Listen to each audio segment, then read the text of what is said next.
Peroty. He's been playing with his setup again. Nitedemon. Yeah. That's not right. I know. I did not. You did. We approve of this nonsense. We don't approve of this nonsense. I didn't touch anything. You did. You said you started a stream an hour before we started. Mm-hmm. You touched buttons. I was there when you touched buttons. He touched things again. Mate, it means you're testing things. It means you're testing things. Don't test things. I didn't touch anything. I said, and I quote, the issue that I was having with the bandwidth, I finally got someone to come out to check it. Turns out my internet cable, instead of it being one solid cable, was 4 different cables connected together, with one of the ones in the middle having a lower throughput than the rest. So they took the whole cable out, gave me one high throughput cable, buried that thing, and now I've gone from 250-ish bits a second to 3,000. That's what happened. The only changes, quote, that have been made are the Windows updates, the updates to OBS, and the updates to Discord, which I can't avoid. You just said Windows updates, and that already has destroyed everything. But I didn't do that. Windows did that. Peroty, when I was in his chat earlier, when he was not streaming Destiny, and he was doing testing for the stream, he was playing around with his audio. Well, yeah. No, it wasn't. I was adjusting the in-game volume for Diablo. In-game settings. You've done twiddles. In Diablo. Diablo's not even a real game. I didn't touch anything in OBS or Destiny or any of that shenanigans. So have you finished playing around with your audio now? I never touched it. You did. I did not. So I can't believe. So Bungie. No. What? You can't do this every week. You suddenly start talking about Bungie. He can and he will. He will. We've got to roll the titles first. Oh yeah. Go ahead. Okay.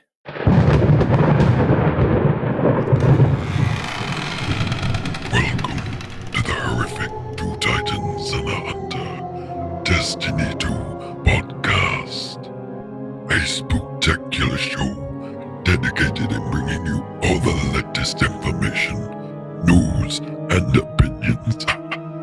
This is a monstrosity of a show for new and veteran creatures of the night, where we share tips, tricks, and tools to help you feast and suck the blood of the innocents. I mean, succeed in the game. So let us not waste any more time. Let us begin the show.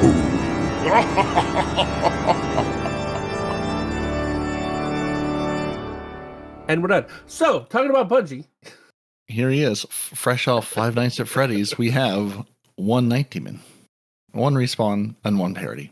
We're here. You're here. And Respawn's going to tell us whatever he thinks is most important that has gotten into his crawl as he's twiddled all the buttons, touched all the knobs, and flipped all the switches. Buttons. Which thing out of the TWAB, the patch notes, or that you saw on the internet this week is stuck in your crawl right now? Okay. So we all know that Bungie made a boo-boo with the Latin community, right? We're not going to go into details, but I'm sure everybody knows what I'm referring to, right? So, did we cover it? As bad as that was, we did cover it, didn't we? We did. Oh no, we glossed over it briefly. I mean, it was discussed. As bad as that was, right? I will give credit where it's due, even though I haven't checked. I'm making this on an assumption, and if I'm wrong, I'm sure everybody will tell me. But can I just tell you now that you're wrong, and just assume that I'm in the right, telling you that you're wrong because it just feels correct? Yeah, sure. I'm going with Peroty on this one. We'll go with that. Yeah, we'll go with that. But there was another game that out Bungie, and they didn't reach out to the Latin community like Bungie did in the way that they did. Instead, I mean, to be fair, it was a tweet. I don't think it was a reach out. It was literally a tweet, is what you're talking about. It's not like Bungie did a whole event. Reach out to people? Well, no, but I'm saying they reached out to the community makes it sound like they did a thing, like held an event. It was a tweet. Okay. So just not knowing what you're tweet. Right, not knowing what you're comparing this to. I just want to set the stage for here's what Bungie did. They tweeted a thing, and then somebody else did something else, which we're about to find out. Yes.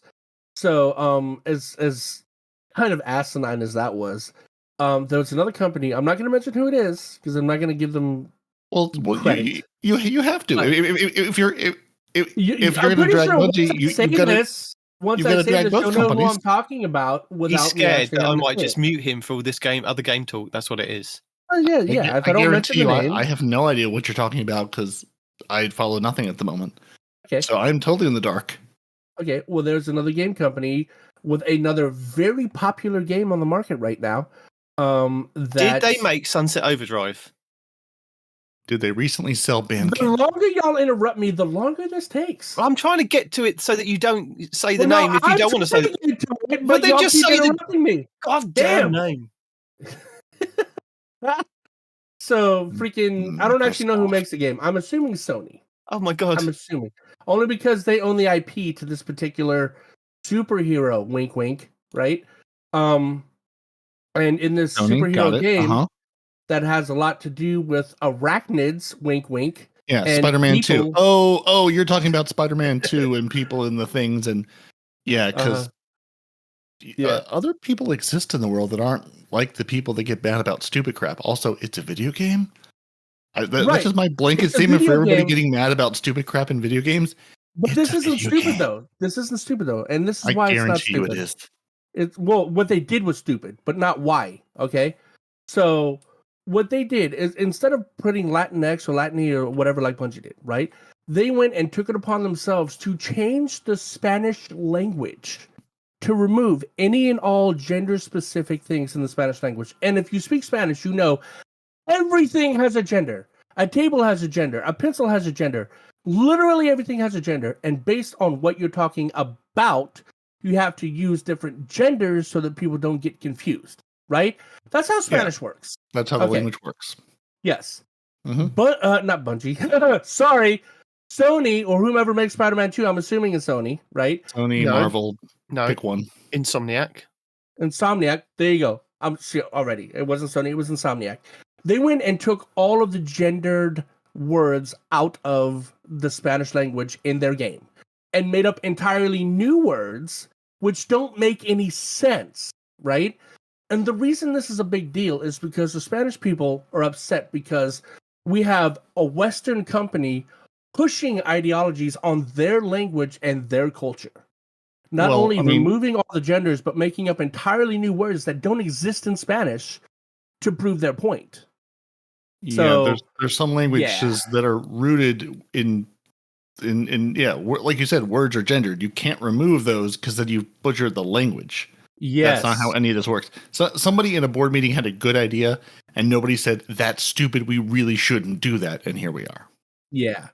So I'll give credit that Bungie didn't go that far, but I can't believe somebody would just change an entire language to be inclusive. But what you've actually done is you've removed inclusivity. So all this 10 minutes of discussion about this other game. It was only 10 minutes because you kept interrupting me. It's just to give Bungie credit.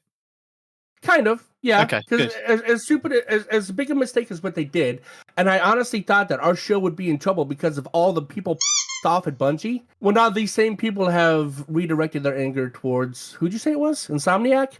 Yes. Yeah. So I think Bungie's going to survive, and our show might indeed have a future. Well, and Respawn, you make even a better point of this is why inclusivity matters. This is why there should be people of Spanish descent working in video game companies. It shouldn't be a bunch of white dude bros building video games. This is why you need to have inclusivity and people from other cultures. So someone in the room can stand up and go, this is a really bad idea. We really shouldn't do this. And this is going to go catastrophically wrong. When it's a bunch of white dude bros sitting in the room being like, yeah, we're going to do this. It'll be great.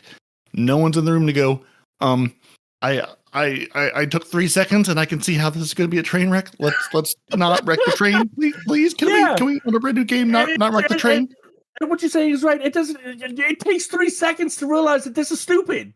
You know? I mean, Canada did it a few months back with Trudeau trying to remove gender from the French language, and that didn't work out too well. You know? Yeah, I mean, some languages are gendered. That's how the language works. You can't remove that, and then you broke the language. Yeah, we're going back to the Dead Sea Scrolls, and what's the dead language? Not Latin, the one before Latin. Sumerian? Is it Sumerian? Latin's pretty dead too. Yeah, Latin's pretty dead, but we're talking about old dead language, like the original dead. I think it's Sumerian. Somebody correct me, but I think it's Sumerian. that like nobody can read or even try to nowadays, man. Like it's deader than Latin. Like Latin's like compared to you, Egyptian I'm alive and well. No, it's older than that, dude. No, it's like it's crazy old. Anyway, but yeah, so which brings us right back around to getting to your vault from orbit, and we're done. Thanks for joining us this week. That was the show. We're done here.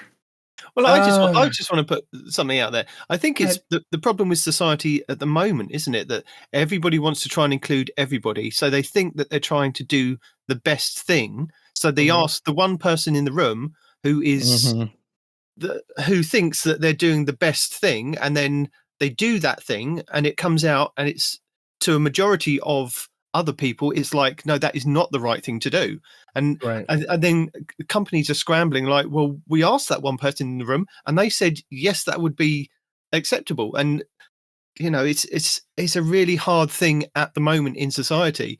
I mean, I was listening to like a comedian talking about that they can't tell jokes anymore. There's just it's a minefield of who are you going to upset and who's going to come for you and who's going to try and dead. Yeah, 100%. Who's going to try and cancel you because you've upset somebody.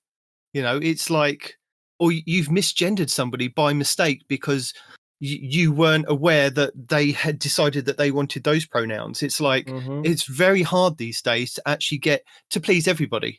Just like in a video game, you can't please everybody. Nor should you try. Well, what you should do in a video game company is you should go after the majority. That's how you're going to sell things, right? But maybe they thought that they were. Maybe they thought that they were because in the culture that we are in at the moment, this is the level of people that are out there that they want to be known as this gender or not gendered at all. They want this in their language. They don't want that in their language. On gender, but it's not just gender. It's also about races, I'm just saying, cultures, all kinds of stuff. Yeah. But it's so mixed up at the moment. So it's so hard to kind of do anything that will kind of not upset one area of a culture, you know? Yeah. But by doing so, by trying to include I think 8% is what this group of people is up to at this point, right?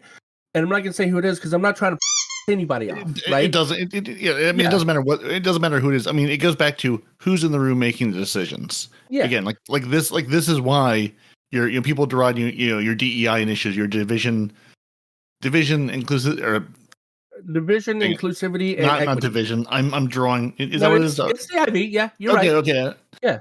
I was so sure that my brain just went, I'm just going to stop working on you for a minute. Division, inclusivity, and equity is the DIV. Diversity, equity, and inclusion. There it is. Yeah, not division. I'm going division. I'm going, no, my brain's on the stupid video game. I'm like, it's not division, but my brain is just not working inside anymore. Yeah, I mean, this is why you need to have more than white guys in the room. Like, at the end of the day, you've got a bunch of, you've got a monoculture. You need to have, I don't know what you need to have, but this isn't it.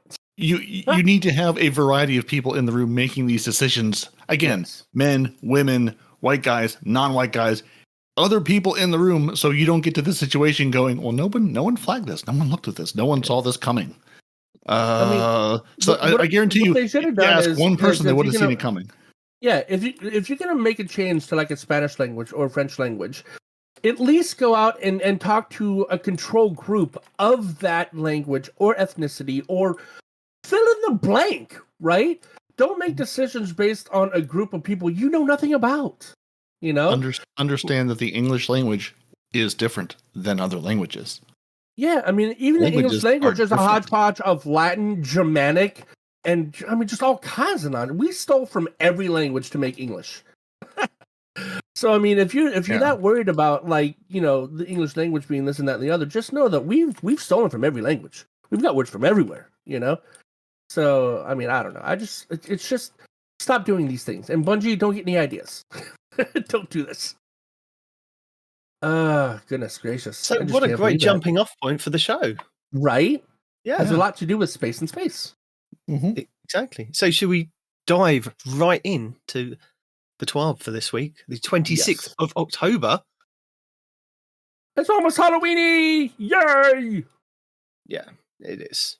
So last week, what? Well, I'm upset. I'm not laughing at you. I'm laughing at Nitedemon's. It almost is like just the dad exhaustion in that voice of I'm upset. I can't do my voices. We must ready the troops. We must marshal the resources. The candy goblins are coming. I don't think that's what I heard. Voices. In that I think exhaustion. They just said that you can't. That they don't want the vampire voice. That's what I saw. No, I'm pretty sure. He was told no.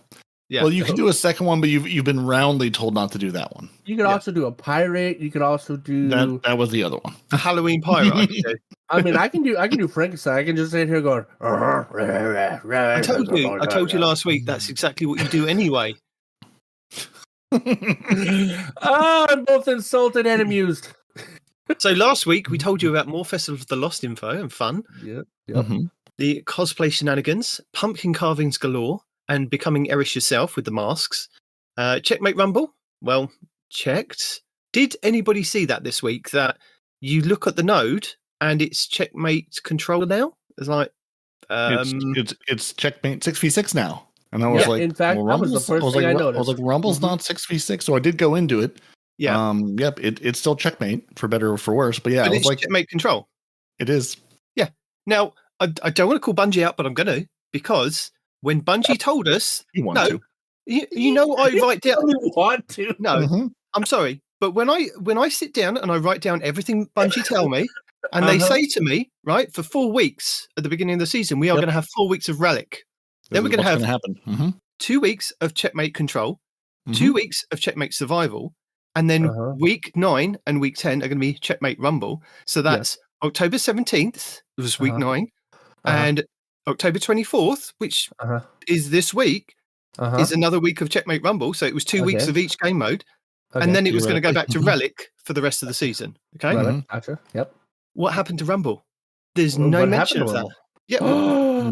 Nobody wants to play Rumble, and also it's Bungie. You're getting to the point where this man's going to put out a video. It's just to be him shrugging in the tower, going, "Something's going to happen. I have no idea. You've broken my trust to the point I can't believe anything you're saying. We're going to have something to do next week. It may be what the pop up on Thursday says. It may not be. There's just no way to know at this point. I will give them their due, though. You know, last week that I was moaning and I said, Bungie, please, for the love of God, go back to when you put that notice up on the Friday reset to say you're going to do double Nightfall rewards and extra Vanguard ranks. Please tell us on that pop-up when you tell us what the weekly Nightfall is, what the rotations are for the raids and the dungeons and things. Just an extra little sentence to say if there's going to be XP next week. And they did. They listened to the show. So, thank you, Bungie. I don't think they listened to us, but I'm glad that you think so. No, they did. They did. Because at the bottom of this week's pop-up, they went double XP and Gambit next week. I was like, thank you. Because I like to tell the people to go and play more Gambit, especially Peroty. Because look, unless Choose Forever is talking about us, Bungie's not listening. No, I promise you that. Bungie must be listening because they did. Somebody typed it up. The person that does that typey thing, they listen to us. The typey thing. Okay. Yes. Oh yeah. The righty wordy thing. Yeah. I'm intensely familiar with the typey thing. Good. Yeah. So, I also want to know what happened to Checkmate Rumble because nobody said anything. Okay. You don't have Checkmate at all, though. You said so. Why are you worried about it? I'm pretty sure what happened was they looked at the numbers and said 7 people played this. Maybe this wasn't a big hit. Maybe we should do Checkmate Rumble. Only 7 people played. What? Well, I mean, I obviously I don't know that it was 7, but I wonder if they looked at the numbers and said, "Oh, this was significantly lower than we were expecting. Maybe we should just change it." Either that, or there was some bug and they decided to change it. But my guess is they probably went, "We're not getting any data because nobody is playing the super hard mode where it's 6v6. You know, six of you 1v1v1v1v1. So let's just not do that anymore. Nobody liked this. Everyone thumbs down. But even if we liked it or didn't like it, we would still like a little bit of information because I was going to. I mean, I gave it a bit of a harsh review last week, and I thought I'll go back in and see what I'll try hand cannons because that is the meta for Checkmate. So I thought I'll go in there and I'll put my hand cannon on and I'll see if it's just that I just needed to use the weapon of choice. And I went to go and play it, and I was like, that's not Rumble anymore. Have I? No, my thing says that it's meant to be Rumble.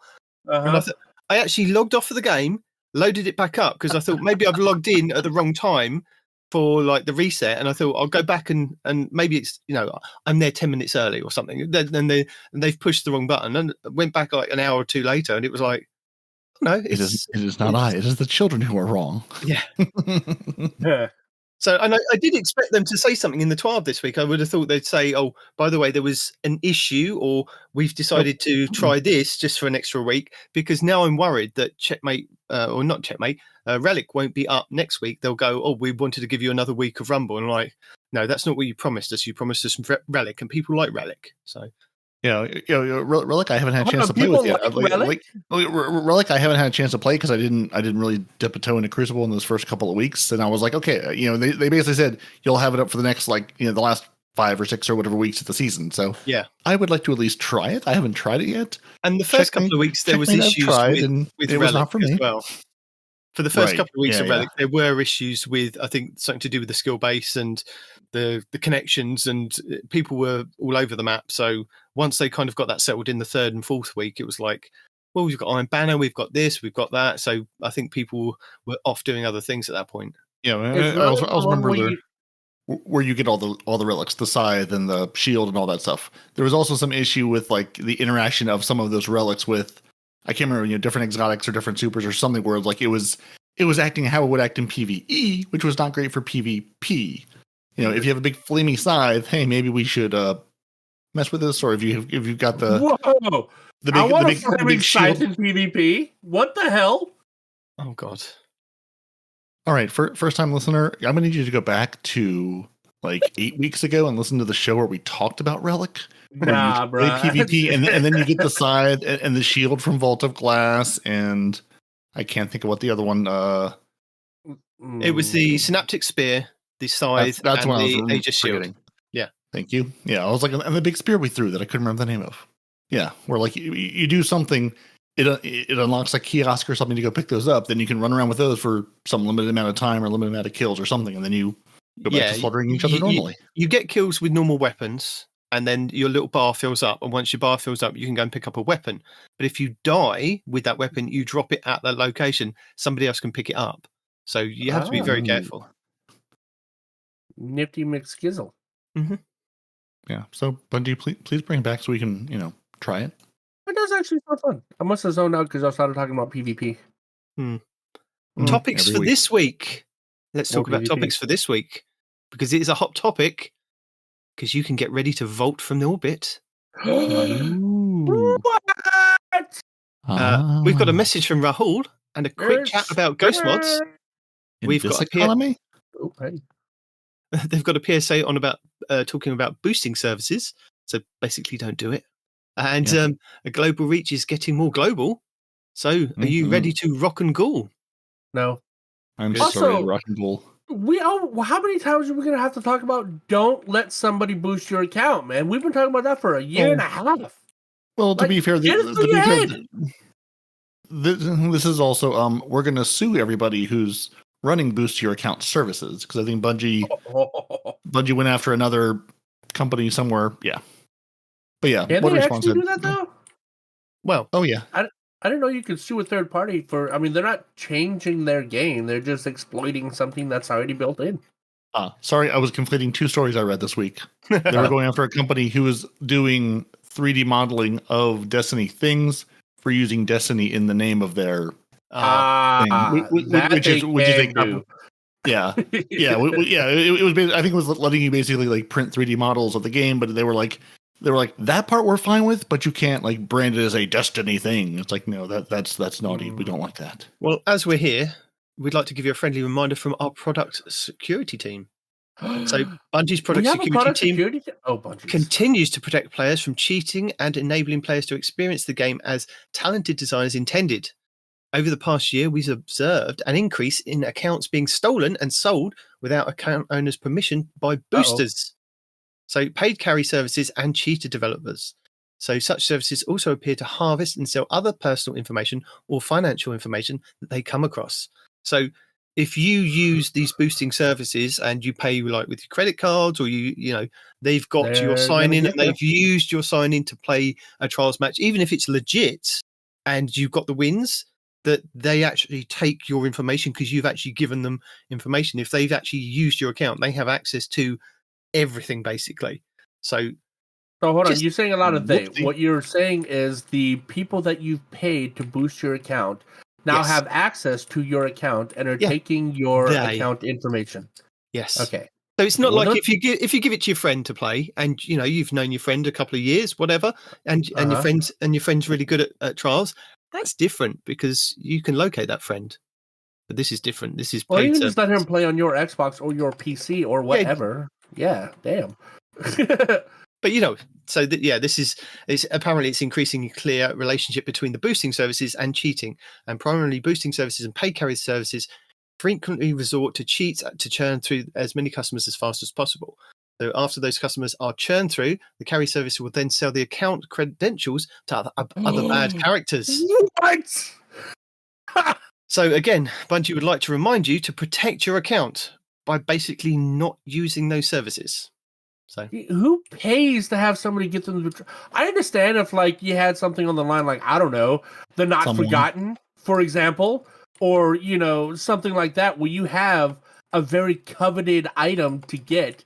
But nowadays, what does why would you pay anybody to make you look good in PvP? What's the benefit there? I'm actually asking. What's the point? Because you want something from the game for whatever reason, from PvP, PvE, and you don't have time or the ability to do it. And you say, okay. Well, I mean, again, I've never looked, but I'm assuming if I'm going to give you money to play on my account, I assume they'll offer anything and everything in the game. Oh, I can't get through this stupid exotic mission, but I'd like to get through it, and I have no one who can help me. Let me pay you for it. I mean, I don't know. Again, people with more money than sense or money than time, they're like, I can pay and do this thing. Look, that is crazy. I'm going to tell you now, listeners, if you want that kind of service, what you need to do is join our Discord and get into the 100.io, because there are so many people in all of our kind of Discords over here at Two Titans, Blueberry Lounge, Guardian Down, Guardian Hub, that will help you achieve your goal. If you want to do a raid, if you want to go flawless in trials, Sweaty Spooks is doing flawless carries over on the Blueberry Lounge.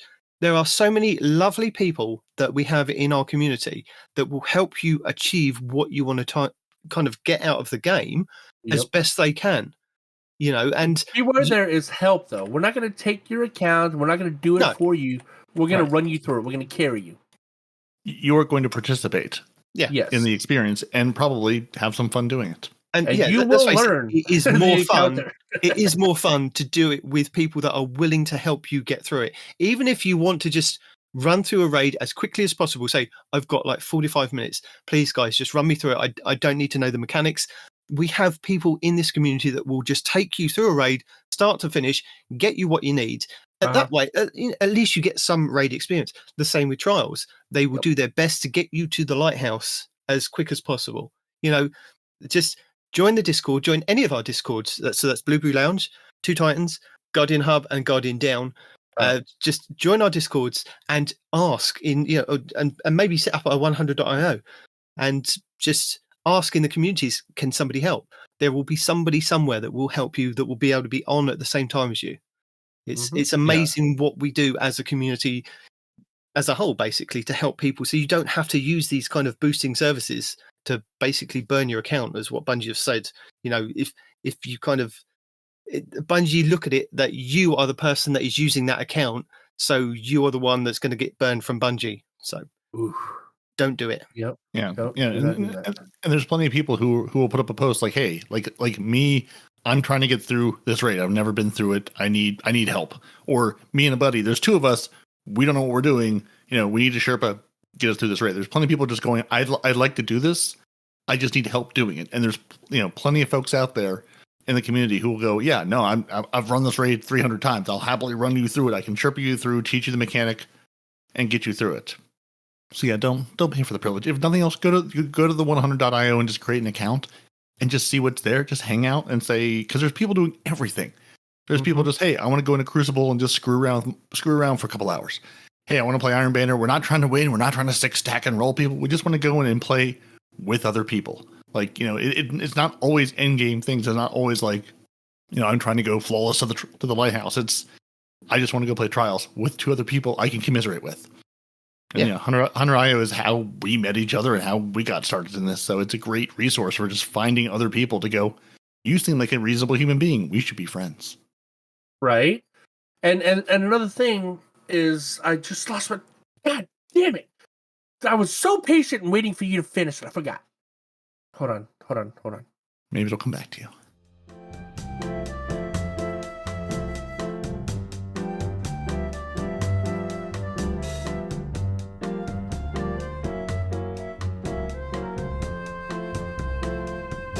Oh, yeah. If you really want to spend your money on Destiny 2 or having people help you do something on Destiny 2, might I interest you in the 2 Titans and a Hunter Patreon? What we're offering for Patreon? Are you going to take people through a raid if they Patreon? Yo, I have, and I will. That's all I'm saying. I mean, we have a Patreon, we have a coffee, we have all kinds of ways for you to spend money on us, which will get you into our Discord. Actually, you can get into the Discord for free anyway, but it doesn't matter. If you're on Patreon, you get a special channel in the Discord where you get first dibs when at least I am looking for a group to do something with. Or in that channel, you could ask me or the other 2 idiots to help you do something. And I said other idiots, I included myself, to get something done. All right. I'm not saying we will be successful, but by God, we're going to try. So you're basically saying we're a useless version of like a boosting service. Not useless, right? Okay. Semi-useless. More entertaining, but less effective. More, okay. Yes, what he said. Thank you, Peroty. See, my translator comes through once again. Oh, but yeah. I mean, if you really got that much money to burn, I know a guy. I know 3 guys. So what if we can't do a shameless plug? What good are we? None. No good. But Destiny does have an account restrictions and banning policy. If you want to have a look at that, so yeah. See, I would just advise not doing it. Just stick to the friend groups and the 100 IOs and Discords that you can actually talk to people and work together. Yeah. Don't go chasing waterfalls. Stick to the rivers and the lakes that you're used to, is what Nitedemon is trying to tell you. Waterfalls. Please stay to the rivers and the lakes that you're used to. Yeah, that's the LP. Oh, no. Oh, damn it. So, all around the world, you better have sung that. Nope. Every boy and every girl? Yeah.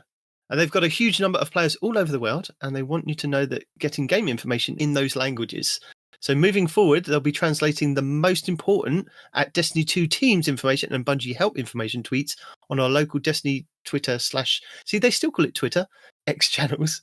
So hopefully they won't be changing the language like other companies do. At Destiny Game DE, Destiny Game FR, ES, IT. So this is, I'm going to have a guess at these. Denmark, France, Spain, Italy, Japan, Korea, and Great Britain. No. I don't know what the BR is. What BR? BR is Brazil, I'm assuming. Brazil, maybe. Brazil, yes. There you go. You think I'd know that considering I married one? Nope. We would, yeah. So yeah, BR Portuguese, KR Korean, JP Japan, IT Italy.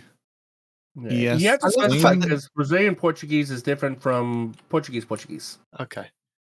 I'm going to assume it's Brazilian Portuguese since they're specifically talking about BR. Brazil. But yeah. Who am I to know? Well, maybe because you said Portuguese, and I was just like, that's why they DE German. DE might be German because it might be Deutschland. I went with Denmark. Yes, looks very German. Not that I can speak it, but it. Okay, you're clicking on them. I wasn't clicking on them. I was just having a good guess. So yes, so basically, well, that's the fun. You guess, and I'll see if I can figure it out. What they're going to do is that what they're saying is that to get everybody all the information all at the same time is that everybody will have all this information once they kind of go, right, we've needed to translate all this information. So it's not actually going to come out at the Destiny 2 teams and the Bungie help first and then be translated. It's all going to go live at the same time so that we get all the information all together and we're one big community. So there may be a delay in something happening at Bungie to us getting the information, but it will all be coming out at the same time. Yes. So they're not just going to put it into Google Translate or ask an AI bot and have a mangled translation come out? Maybe. We don't know that. It did not specify that. It just said it would come out at the same time. That's all it said. We're going to assume that you've got somebody on staff that speak these languages. They can go, yep, that makes sense. Let's hope. We are hoping. That is the hope. And then we've got some Witcher treats. And then Keep those Festival of the Lost submissions coming, so you can still submit for their Halloween challenge. So they've got Destiny 2 styles, we've got cosplay, we've got in-game cosplay. You can be a giant blueberry if you've got the right pieces of armor. You can be Spider-Man if you've got the right pieces of armor. Well, you can try to be Spider-Man.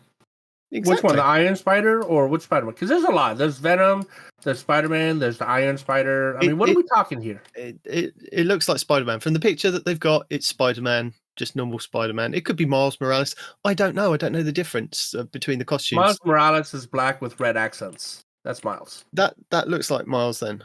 Maybe. I don't know. He's got big, giant spider legs coming out the back of it. You can see that is Iron Spider then. Okay, there you go. No, but it's not Iron Spiders. It's proper spider legs. I don't know what picture that is anyway. The Iron Spider is an Iron Man suit with 4 legs coming out the back of it.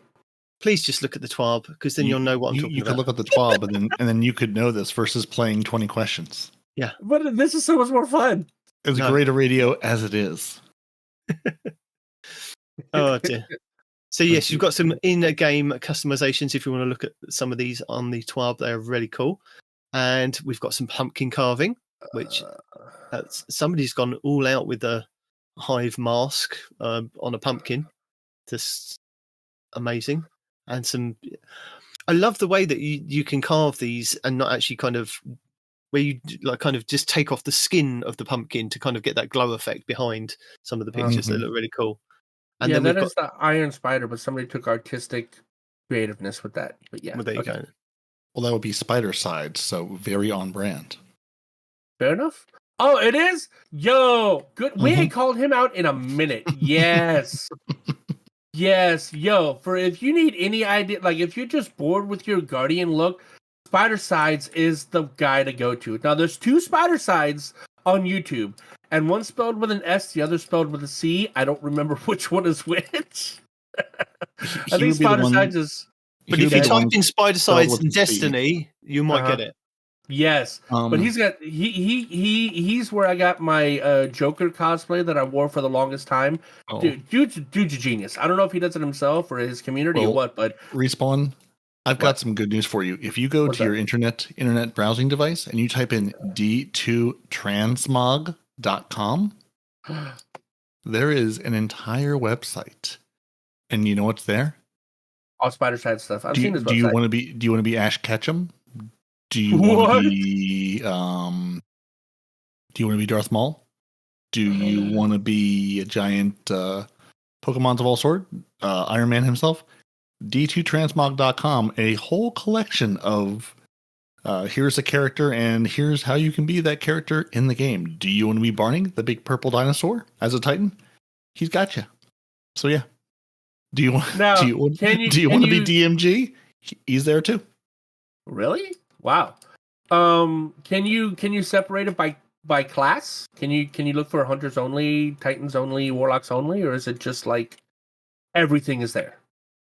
I'm gonna let you explore. No, this isn't for me. This is for them. Transmag.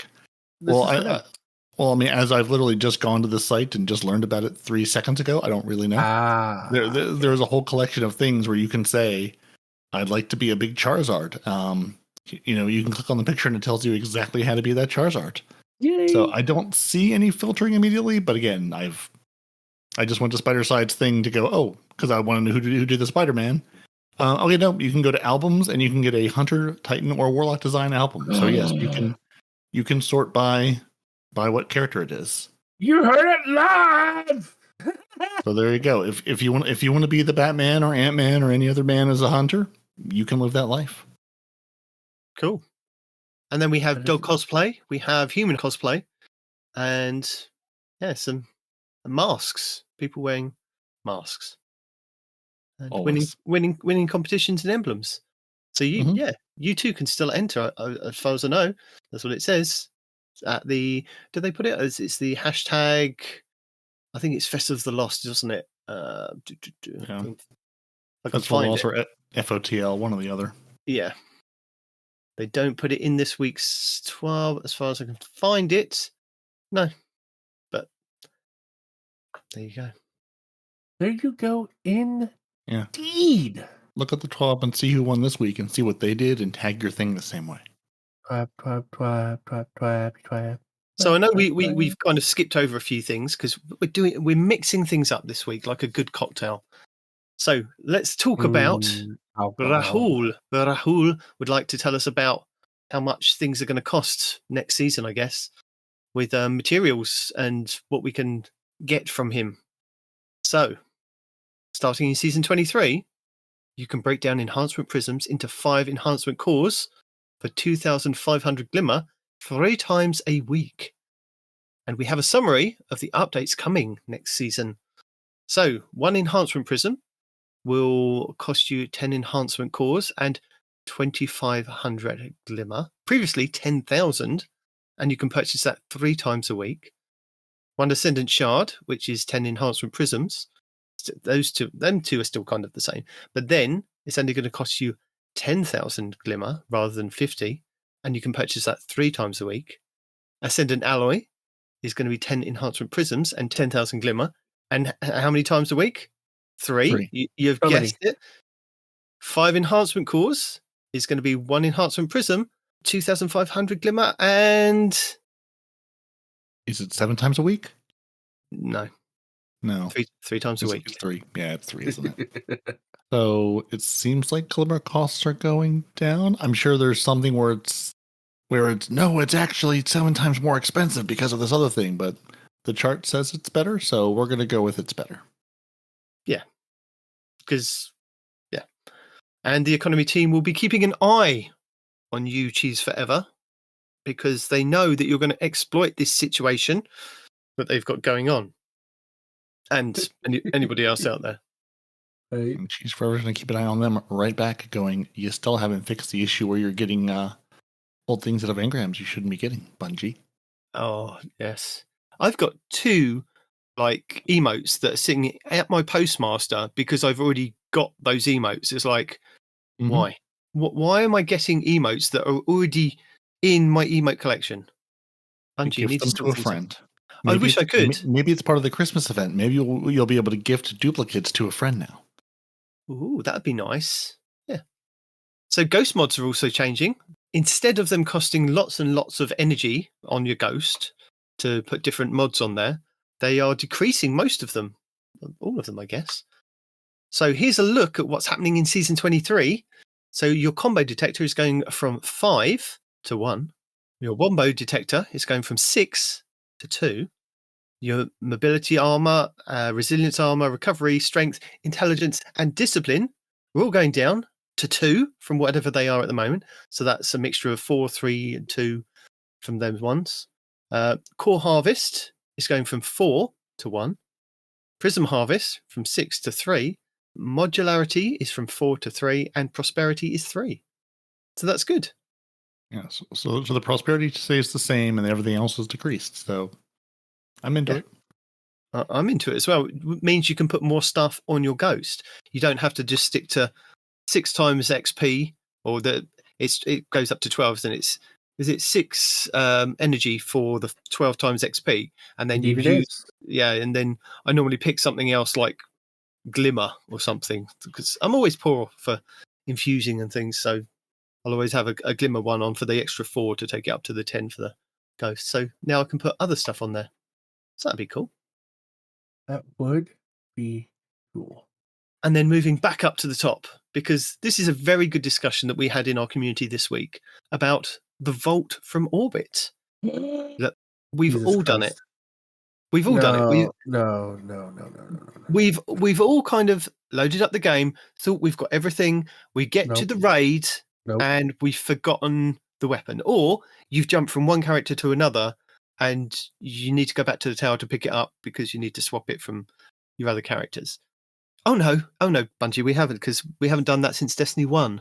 have we? Yep. I was going to say, there's a thing called dim and loadouts, if you haven't noticed. There was this there's many programs that came out in Destiny 1 that kind of enabled us to stop going to the tower, putting everything in the vault, to then load up your next character, to then go to the vault, to then pick it all up. Or, as I kind of originally started, getting like a Galahorn on each character, a Black Spindle on each character, so that I didn't have to do that. I already had the exotics on the characters when that was a thing. And then Dim came along, and it was all like, well, you only need one of everything, because you can just click a button and it's amazing. But Season 23, they've got some good news for us. You'll be able to access your vault from orbit. And they're hoping that this update will make it easier for all Guardians to update their builds ahead of the start of an activity. And they're exploring additional areas to give more freedom to access Vault in-game for potential future releases. And they'll keep us posted. In the meantime, feel free to drop us any feedback about this and anything else related to Destiny 2 by tagging us over on X. The Destiny 2 teams already. So, speaking of that, right? You know, that is why Bungie introduced loadouts. You have 10 loadouts in-game, right? You can have PvP loadouts. You can have raid loadouts. You can have... Wait, what? No, you start with fewer than 10 at the beginning of the season, depending what Guardian rank you got to. You can have up to 10, but you could have theoretically... Oh, yeah. Okay, yeah. You're right. I forgot. Okay, anyway, what you said. You have a number of loadouts. You can have up to 10, right?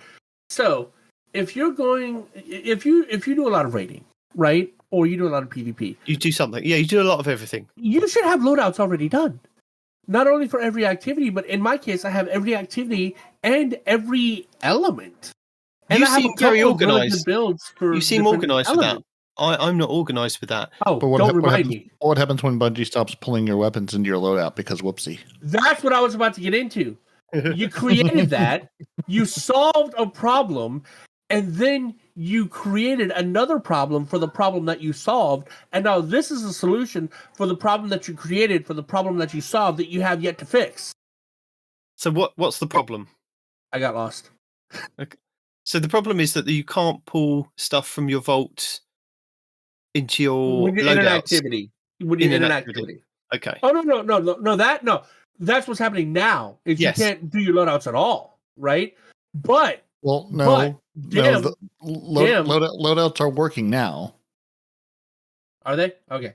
Dim had a thing that I was using to bypass that, right? So when it was telling me that the loadouts in-game weren't pulling from the vault, Dim, this is a feature that they added, you can have all of your own loadouts in Dim. But at the very top of the loadout screen, Dim pulls your 10 loadouts, if you have 10, from Destiny and puts them up there for you. So if you go into Dim and you click, let's say, my Arc Punchy build of Doom, right? I can click that loadout, and it will load it for me in-game. Okay. Because it's one of my 10 preset loadouts I already had. And I get their mindset on this. I get the fact that they want to kind of give everybody the ability to kind of access your vault without having to fly to a destination and log into a terminal and then pick up stuff. You can just go on one of your characters and pick up stuff from the vault. That's absolutely fine. And it is a fantastic thing that they've been able to do. But, and here's the but, Bungie, this should have been from the get-go at Destiny 2. I understand, a lot of people don't sit there with their game and they haven't got access to a laptop or a mobile or a tablet to kind of mess about with Destiny Item Manager. Or people don't even know what Destiny Item Manager is, or other kind of brands of item managers. But it's like Destiny 1 had this thing of, you had to go to the tower to pick up the stuff. Then Destiny Item Manager came along, and Ishtar Commander and Little Light and all the other ones to be able to pull your stuff, if you were in orbit, pull it from one character across into your vault and then to you. So this has been kind of since Destiny 1. We're nearly 10 years, okay? Destiny. Why is this the marquee feature? Yeah.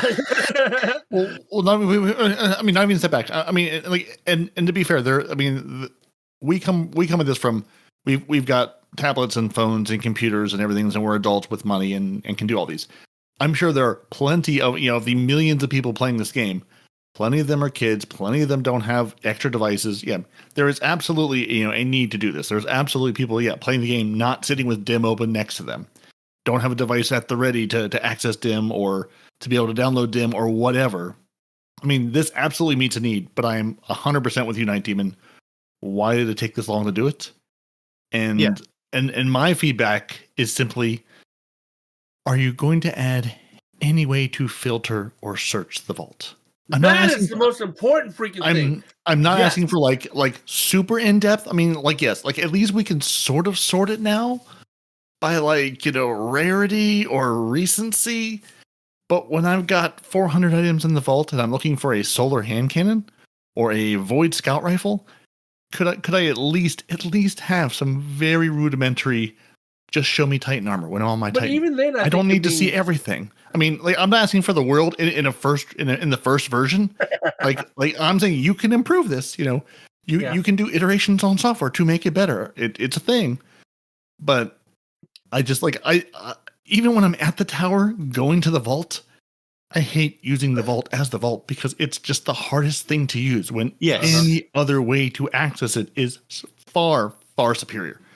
Little Light, Destiny Item Manager, Ishtar Commander, any of those things. So much better because they let me find what I'm looking for, not just here's 400 items in a jumble. Good luck. Yeah, I mean there is some kind. You can't click a button. You can click a button to here's 600 to kind of a kind of an assemblance of something.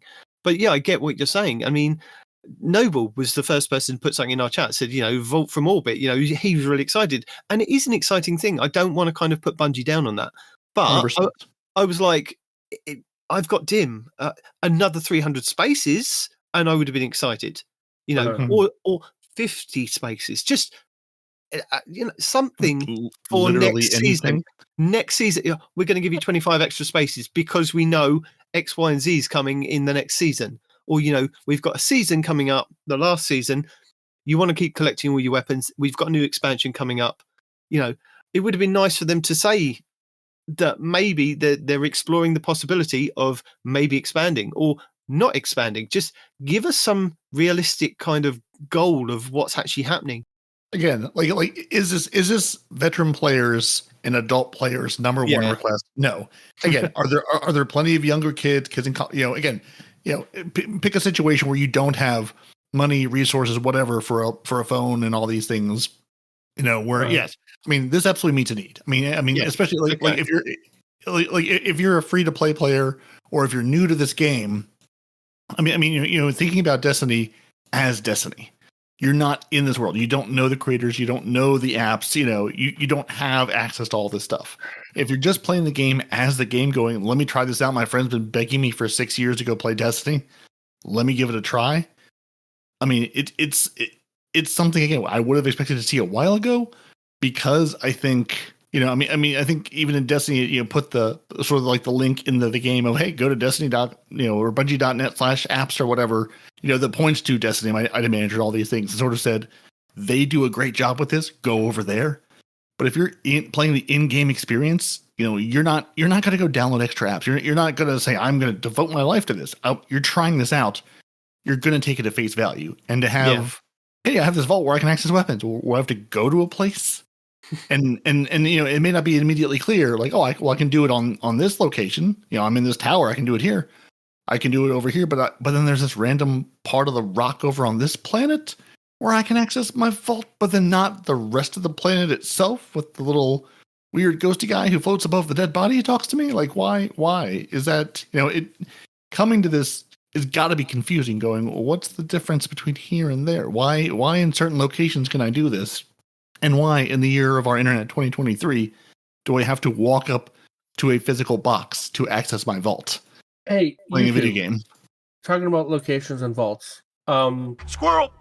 I've just seen, I think it's a bug, right? I go to pull an Ingram out of the postmaster. It says I'm full. I don't have any more space for Ingrams, right? Yeah. I go to Raul. Raul shows that I have 4 open slots, right? Shows I have open slots Or are they of a different... Eververse? Are they Eververse? Or are they a different they're not type Eververse. They are the Halloween ones, right? Which I just noticed when I opened my inventory. Those 4 slots are full of Halloween ones, which Raul should let me know. But no, that's Grandma. Raul doesn't know about this. Raul just says this is full. I just went to Grandma, and I don't see how to do anything with these. Like focusing. Second page. Hold on. These are the focusing engrams? Oh, God. Yes. The ones that you're supposed to have 99 of on the vendor? I have to keep those in my inventory? Yes. No, not the vendor. No, he's getting confused with the vendor things that are coming next season. No. Yes, no. This is, these are the ones you need to focus in this 3-week event. Yes. These are the 3-week ones that I believe as we record, there's 10 days left in this event. So for the next 10 days, you have to manage these particular engrams and focus them or not with Eva Levante in the tower. Okay. Because it was throwing me off because I'm like, dude, how the hell? But okay, I'm tracking. I got it. An engram humming with an uncanny energy can be opened as is or focused into an exotic engram with Eva in the tower courtyard. The eerie engram. So going back to our chat, Dimwee was in agreement with me that we need more space. Make it infinite, he said. And, Respawn was getting quite excited. You can access it from in space. It's like, yeah, that's fine. I'm not excited. I was just playing into it. I think it's dumb. But but Moira did make a good point in our chat. She said, until when the API is down and, you can't access DIM, this would be amazing that you can actually still use this in-game. You'll be able to still load into the game if the game's up and access your vault, which is a good thing. So I agree with Moira. It is a good thing, but it should have been here from day one. Knowing the fact that we were going to Destiny Light Manager in Destiny 1, it should have been something that was built into the API from the get-go that, yes, you may be able to access your vault from space. Because this isn't like a thing that's happened only over the last couple of years where people have had to go to whichever location, take their weapons off that character, put it into a vault to then load up another character to go to the vault and pick up those things if you don't have access to Destiny Item Manager or other APIs. What he said. Things. It's been a very long time. So I think that's my frustration, is that it's taken a long time to get to this. So, but I'm not knocking it. It is a good thing. Just is this the this is the feature that everyone talked about this week. This is sort of the headline of the TWAB. And again, every single TWAB is not going to be full of amazing, oh my God, world revelation changes. Yes, I mean, a lot of it is these weapons are being tweaked. This economy is changing. This, again, this is a very mature game. There's not going to be a lot of brand new, oh my God, wow things. But again, I appreciate this is here. I'm very happy this is here. I wish it were here a long time ago. And I really hope this is just the beginning. What would have made me a lot happier, again, and obviously coming at this from a veteran player who's put thousands of hours into this game, who has a collection of apps to interact with this game, who is deep in the Destiny lifestyle, I would have really enjoyed them saying, this is the first release. We are working on improving it. We are working, we've heard you about the filtering and the sorting, just using your vault that's sitting right at 600 things. If you're not going to give me vault space, give me a way to evaluate what's in the vault. Let me go talk to Rahul and say, hey, Rahul, what have I not used in the last year? What weapons have I never fired? Give me some tools to manage this paltry 600 spaces you're giving me in your looter shooter space magic video game.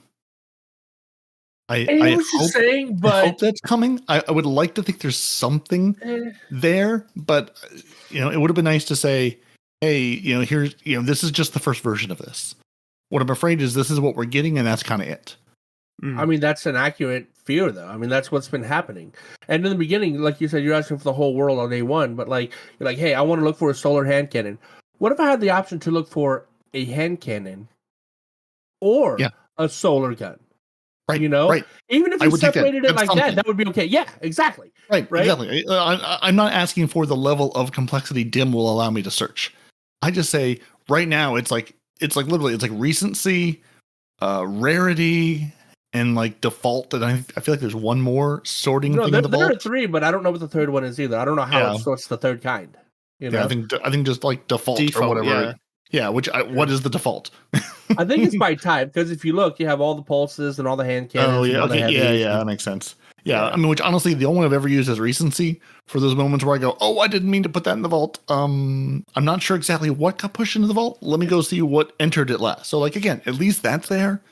But but saying I'm searching through 600 items, I may have 40 hand cannons. I'm looking for one of them. Let me at least look at those 40 versus here's, the default, the recent, they may all be shoved together, but they may be on 3 separate pages mixing with everything else. They absolutely. And sometimes it's not always easy to see what's a hand cannon, what's a sidearm. Little icons look the same. Would both of you have, rather than kind of put the vault in orbit, would you have rather them have kind of got to some kind of semblance of organization of a vault, or just redo the whole thing so it's easier to use as a guardian, so that you could possibly click a button and it will just they could put little nodes on the top to say, right, Titan. Honestly, I think what Peroty asked for is a lot more simpler than what you're suggesting.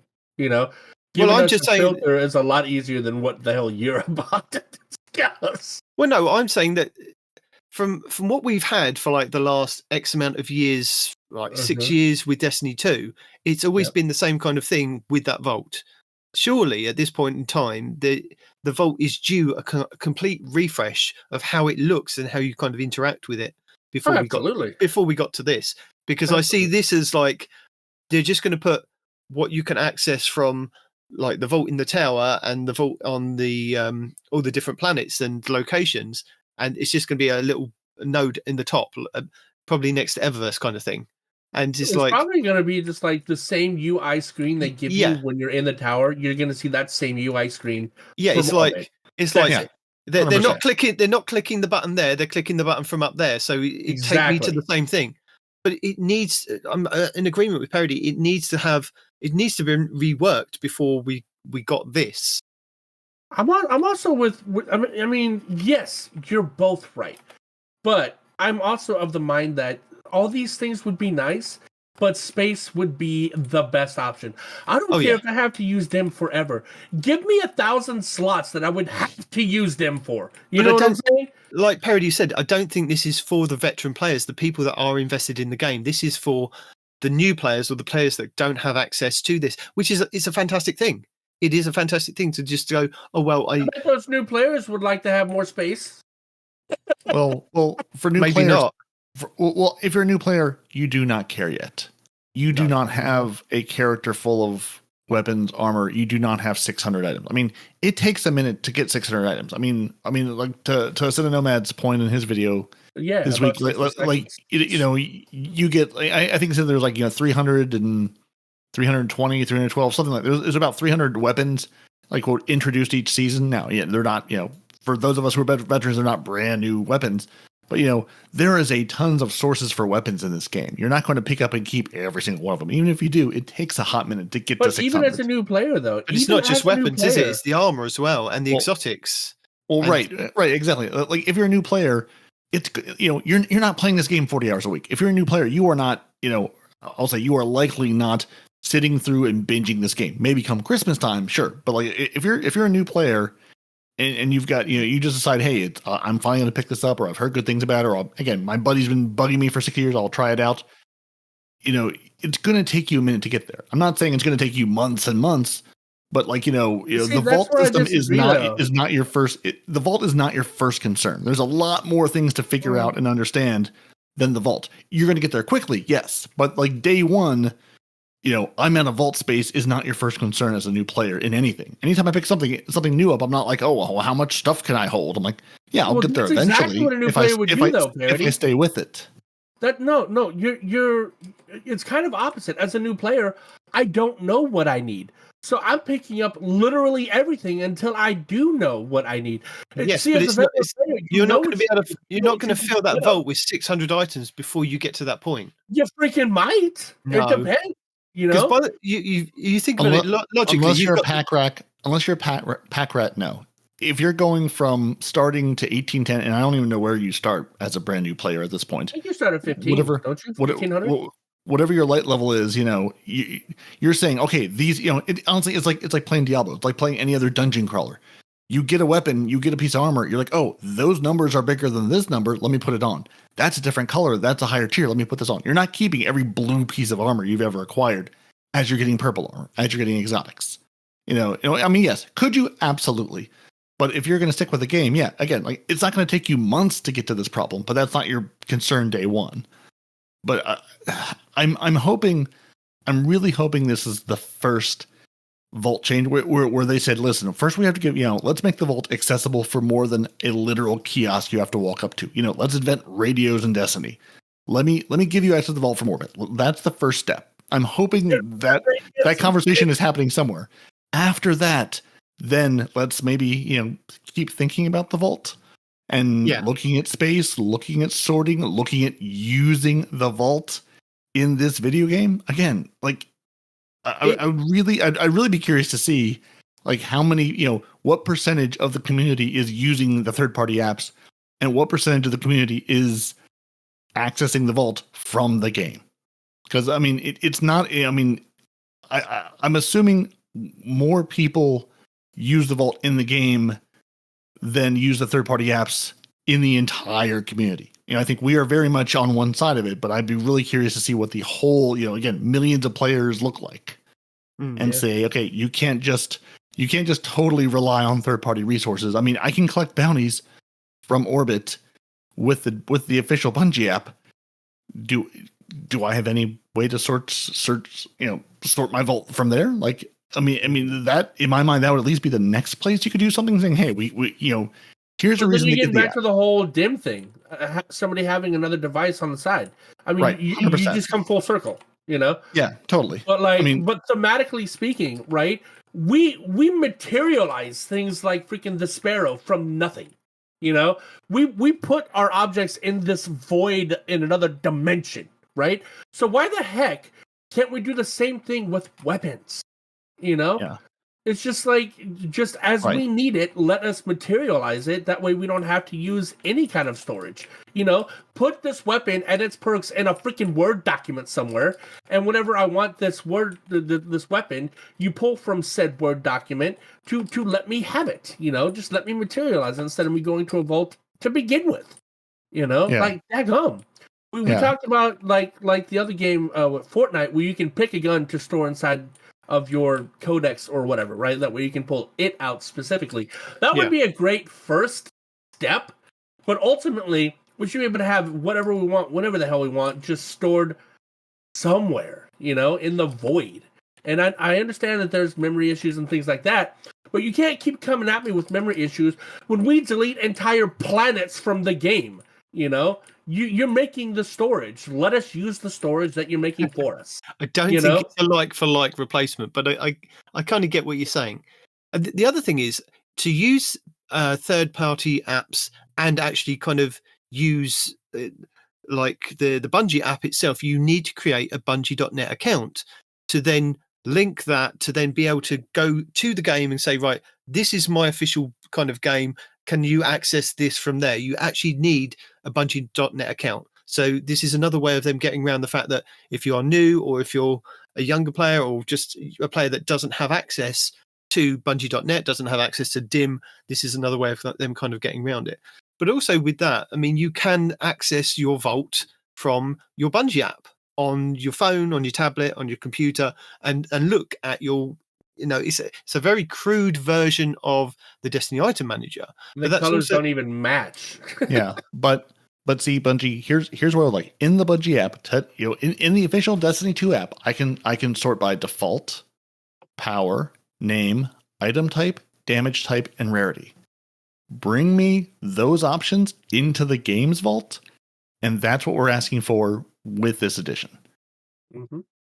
Give me the same experience in game as I have using the Destiny 2 app as a starting point. Right. That would make this marathon guys, dedicate them to doing this for Peroty, and the rest of us will be happy. I mean, like you've already done it. You already have this in your app. Build it into the game. Again, I'm not looking for all of DIM thing. DIM is the bonus. DIM is the premium experience. This is what you offer me bare bones out of the gate. It should at least be this. Or Dim, can you make it such that we can use your servers to store extra stuff that's more than 600 items in the vault? See, that would be great. The other problem that you've got is, it's fantastic that the vault's going to be in space, but also what you've got to then remember is if you want a weapon on the character that you are just putting away, or it's on a character that you're not actually loaded up on, you've got to load up with that character first, put it into the vault to then transfer, then load up with your other character to pick it up out of the vault. I want to see something like a dim light kind of thing that you can see your other characters if you have other characters. Maybe like Respawn, you're using them as pack rats. You've got other weapons and armor that are on those characters for your main character, and you want to access them because your vault is at max. So you're just using them for storage. You don't have access to those via the vault. You need to, like Destiny Night Manager will show you all 3 characters and what's available in the postmaster on those characters, all your weapons and everything. All on the same screen. Everything. It needs to, they need to have something like this in game to say, right, okay, that's on that character. I need that on this character. So you're still going to have, I know they're saying that, your friends organizing their fire team and, you've forgotten stuff and you load up into the raid, but you are still a problem if you then go, oh, hang on a minute, it's on another character. I've got to go back to load up that character, and they go, well, haven't you got Dim? I mean, I've actually been in raid situations where people have said, no, I don't have a Dim, I don't have access to that, I have to go back to my other character and pick it in the vault. So there are people out there that do have this.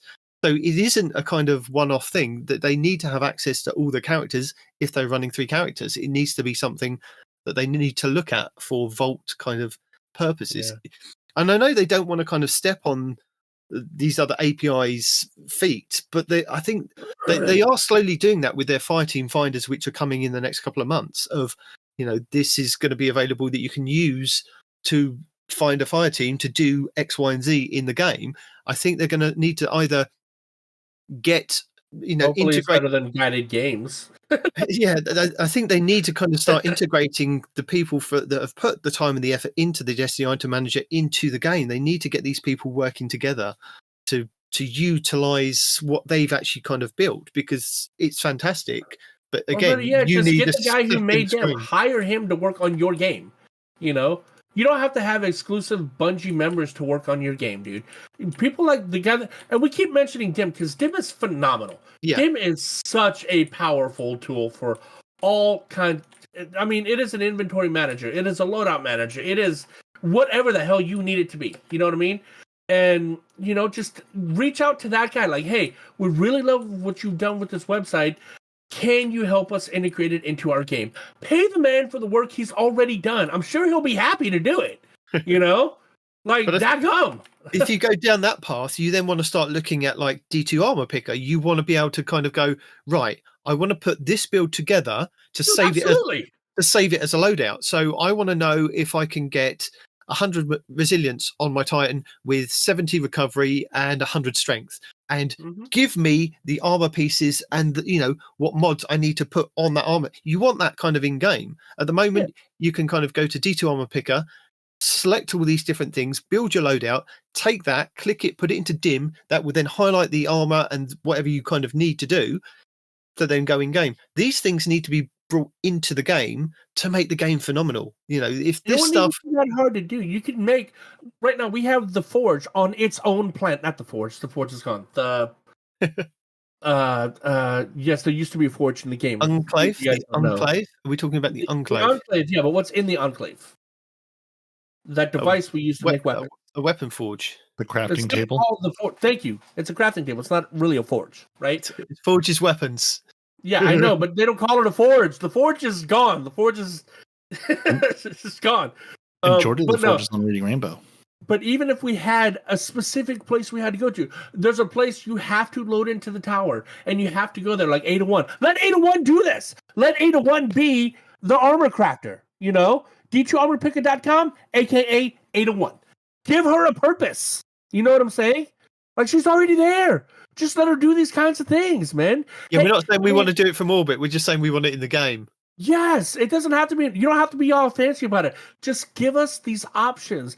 And Destiny's all like, well, why do we need you when you can go to these other places to do it? The problem is we have to go to the other places to do it because you don't give us the option. And you need a laptop, a tablet, a computer to do that. I know if you've got a PC, you can kind of just open up a second window, you can do it. But if you are on console, it's a lot harder because you need a second screen to do these kind of things on. Yep. And even on PC, if you only have the one screen, you got to Alt-Tab out of the game, Alt-Tab back into the game, Alt-Tab out again because you probably forgot what you were doing. And not just that. I mean, we've talked about a lot of the, having a device available. You also have to care enough to go search out these resources or have to care enough to play this game. Like Nitedemon's point of, I jumped into a raid. Not everybody plays this game all the time. You might know people who play Destiny when the new season drops or a new raid comes out and they play the game for a couple of weeks or a month and then they put it down and then they come back next season or in 6 months. There's lots of long-term veteran players who are not playing the game day in and day out, who are like, I don't need to have all these apps because I just don't use them. I use this every 6 months. I've forgotten what it is, or I don't have it handy, or I don't have the app downloaded on my phone. Like there's plenty of reasons you would not have all these things at your fingertips, like for this game or any game you play. There's, tons of games where they have apps and communities and things that you don't live and breathe and have all of those things memorized and bookmarked and downloaded. There needs to be some level of this. It's great to have these apps. Like, again, I love Destiny Night Manager, Ishtar Commander, Little Light. I love that these things exist. But you need to, in the game, have some level. I mean, that's why they're putting the Fireteam Finder in. They're saying, yes, there are third-party services and all these places, Hunter.io. You need to have something in your game for people who are just playing the game to use. People who are just playing the game who don't have, who don't need, who do not care. You could say, oh, there's a great app, and they go, I don't care. I don't want it. I don't need it. I'm not here forever. I just want to play, I'm playing this raid with my buddies on a Friday night because, that's what we're doing as our friend group. I don't want to live and breathe this game. I want the game to do the things it needs to do in the game without needing to have all this extra stuff to support it. So I'm happy to see these small moves. I just wish we had them beforehand. I'm hoping maybe as we move into the episodes and as we move in out of the crush of we must have all this new content every season and it must keep coming, maybe we'll have some more time to have some of these quality of life improvements. And it's not just, here's a new activity, you're going to play for 3 months, and then it's going to be gone forever, and we're going to spend all this time building it and testing it, and you're never going to see it again. Give me the long-term quality of life improvements. As your game moves into its later years, into its nearing retirement years, give me the quality of life. Give me the things we've been asking for forever that makes the game great and enjoyable to play. And it's not impossible to do. As an example, Monster Hunter. There's a lot of people that haven't played it. There's a lot of people that have, right?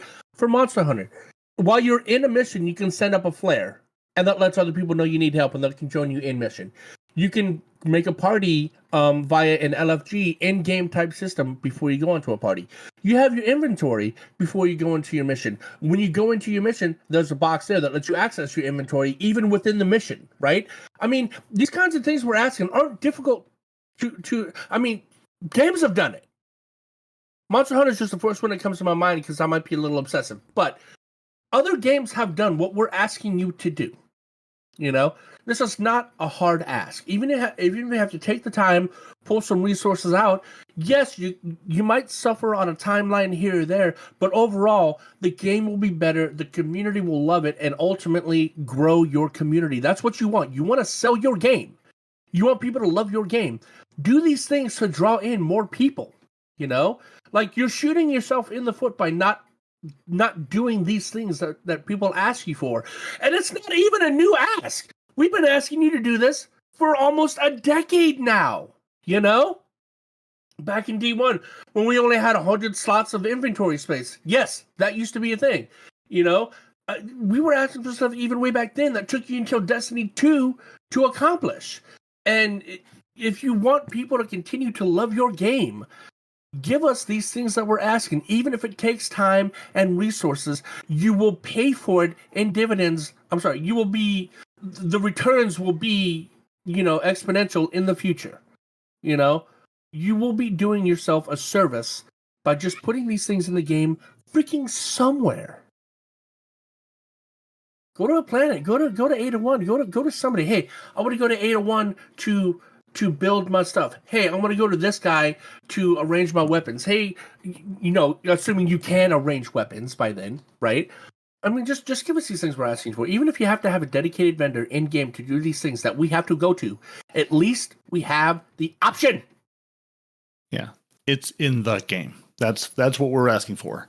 If you want to bring people into your game, you made it free to play. Great. Let them do the things in the game that the game allows them to do. Make Bungie great again.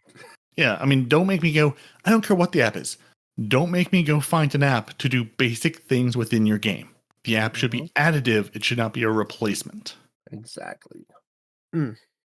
So yeah, Vault from Space, Season 23, coming in about 4 weeks' time. Beaten to death. No, that's feedback. Feedback from veterans. Maybe not feedback from new players, because we can see from new players it's a fantastic thing. Veteran players, a little bit more innovation. And it's not even us. Bungie they don't listen to our show, fair enough, but they know it's a problem because how many people has Dado cleans out my vault, right? How many Dado critiques my vault videos do we have out there? So even the mainstream guys, even the mainstream guys know that there's a problem with their inventory space. They have to go ask Dado, hey, what do I need? What do I don't need? I mean, they've made a thing out of it. Dado does vaults or whatever, right? Yeah, I know. But that man is not coming anywhere near my vault, nor is Pan. No, yours would be empty. Yeah. You don't know. I mean, the fact that those exist, it's not just our little bubble. It's not just our little vacuum of the Two Titans and a Hunter TV show. This is a universal problem that even the mainstream pro players have to deal with, that they even make videos of, hey, I have too much stuff. I need somebody to tell me what's going to be good in the future based on their expertise of the game. That shouldn't have to be a thing. Just let us have our stuff. If you have to have a pack rat that wants to keep 8 packs of raisins and 4 toothbrushes in his inventory, he should be allowed to. Yeah. And as Respawn said, sort out the collections. If the collections worked better than they do now, like if I've got an exotic and I am at the power cap of 1810 for this season, why can I not pull an exotic out of my collections that is 1810? If my power is 1810, why can I not just kind of delete all my exotic weapons? And then if I need it, I can pull it back out of my collections. Just as is. I don't want, doesn't need to be glimmer or shards or things. You've earned it. Okay, I've dismantled it. Can I just pull it back out? Keep its kill count in the book. I just want to take it back out. If you did it like that, people could use that to exploit levels in the game, they couldn't. right? They couldn't. Because your overall power level might be 18, but you might have something that's 1850 and another thing that's 17. I'm sorry, 1800, and the other thing is 1750, and then the average gives you your power level, right? If they work it out the same way that they worked out a long time ago when they said, oh, we don't want people to kind of power level by going around to the vendors and picking up items from the vendor engrams to power boost themselves up and around.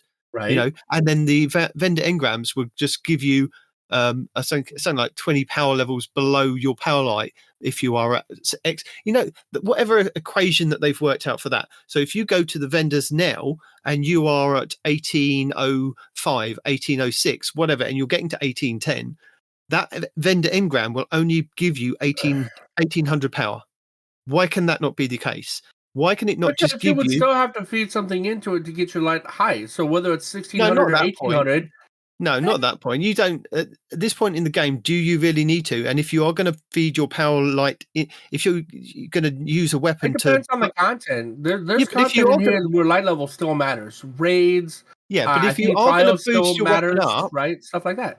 If you are going to boost your weapon up, then that's fine. Use like one of those infusion cubes to kind of infuse it and get it to the right power level. But I want to be able to go to my vault and go, I'm at 1810 or I'm at 1806 or 18 whatever, and go, right, okay, I'll pull that back out of my vault. I don't want to pull it out at 1600. Why can I not just pull it? Because then that's way below, and then I've got to infuse it up. But light level doesn't matter. It doesn't matter if it's way below. If light level didn't matter, then it didn't matter.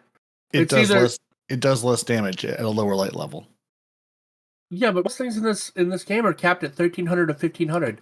It's only the newer activities where light level matters, and in which case you would want it to be max light level anyway, and you would still have to use a weapon. What I'm saying is that would then free up space in the vault. This would be to alleviate the space in the vault for the people to go, okay, well, I've got that exotic. I can just go to the collection, so I can pull it back out. It's going to be at, if I've reached the power cap or the pinnacle cap, it will come out at either one of those. It should work the same way that they work out the way that you cannot get more power from those engrams from the vendors. It should be exactly the same way. You should be able to go to your collections, pull that weapon out. The kill count should still be in there. It still should be recorded. If you've got the catalyst unlocked, it should also be recorded that it's just you pull and you put back. You don't pay any glimmer. You don't pay any shards. You don't pay anything for it. It's just if you've earned that exotic weapon, you can pull it back out. If you want to infuse it up to 1810 and keep it in your vault, absolutely fine, or whatever the power cap is. You should be able to do that. It should be a light equivalent so that you're not using it for infusion. You are just using it as that power weapon. Or even at a minimum, you should be able to pull it out at the same light level you pulled it in. That would be, I think, a compromise, right? Like if you got an exotic and it was 1805, it should come out as 1805. If you got an exotic and it was 1810, then it should come out as 1810, you know? So whatever you've captured that exotic at, or whatever you've leveled up to, whatever you've leveled it up to by the time you've, let's say, dismantled it, that should be stored at least with that light level inside of your vault. Ideally, it would be stored with the light level and the perks that you want, but whatever, right? But at the very least, the light level it goes in as, it should come out as. You know? Yeah. Okay, yeah. That's next. That's next for you, Bungie. Work on that. There you go. But give us more space first. Yeah, space. Well, yeah, I mean, giving them away. That would give us so much more. Yeah, I mean, that would give us so much more space. If I didn't have to hoard armor, weapons, just because I could not replace it. I have it. I have a place to put it. But yeah. But to Nitedemon's point, it's actually worse than that if you think about it, because not only do we have to keep all the weapons and everything that we want, right? But to Nitedemon's point, if we want to level up another weapon, we have to store fodder so that we can level up so we don't waste the things we want, you know? Like, I need this to be max level, but holy crap, all I have are the things I want to keep. So now I have to go out, I have to get fodder at that light level and or store it so that I can make the thing that I need to be at that light level. So, I mean, that's even more stuff that we have to store on top of the stuff that we already want. Yep, 100%. But yeah, I mean, vault space has been an issue since they raised it back in summer 2022 or whatever. God, and it still remains to be an issue. They're like, oh, you want new weapons? Cool, here's all the new weapons. Yeah, I'd like to keep the damn weapon. Need the vault space to do that. You know? Golly. Anyway, I digress. We all digressed. No, we didn't. Wouldn't it be nice? It would be nice. Do we have a player support report? Wouldn't it be nice to know the words to this freaking song that's in my head? Candy corn is good candy, and I stand by what I said.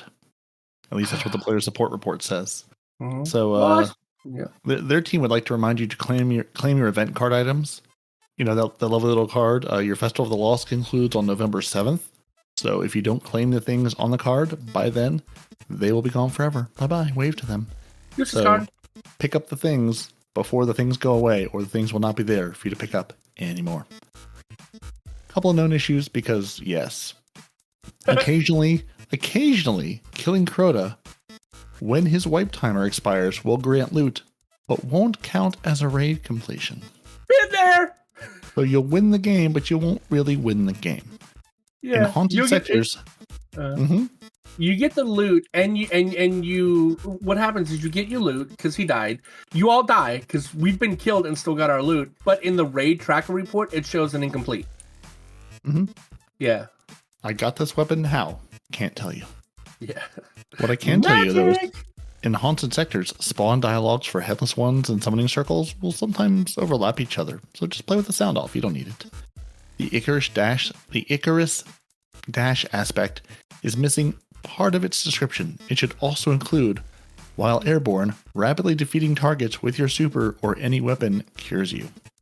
So again, Bungie, having the things in the game that tell us how the things on my character that mean? You're not on fire anymore? Would be helpful. Would be helpful to know. Well, the Icarus Dash aspect will tell you some things, but not all the things. But what does cure mean in the Destiny world? I don't think I've seen that. I don't think I've seen cure on anything before. What does that mean? You're not on fire anymore? You're not frozen anymore? What does that mean? It means it cures you. So I'm going to go to the buff and debuff guide. No, I'm not, because even though it came up with a search, it does not actually give me the words that I need. Boo. Interesting. Yeah, I don't think I've ever heard that word in Bungie. I mean, will it heal you or cure you? It says cure.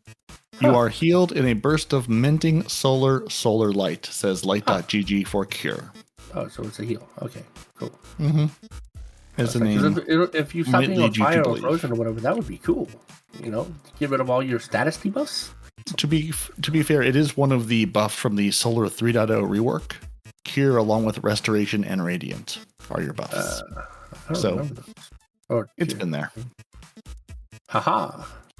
So if you two would like a refresher, I'll put this link for Nitedemon to include in the show notes once I find that channel again from thegamer.com, talking about the Solar 3.0 reworks and aspects. And there's 3 levels of cure that will give you between 60 and 130 HP back in PvE stacks. So, that's a lot of info to know about. Also, what was that first one you were talking about? Buff and debuff guide? There's a freaking guide? Yes. See, more things that you should include in the game that I had no idea about. Remember when they did all the Solar 3.0, or I mean, all of the subclass 3.0 reworks? Sure. Solar. All of them had buffs and debuffs. All of the verbs they told us about. Oh, that's what you mean. Okay. Yeah, all those things. Okay. I'm tracking. Yeah, that's what they're talking about.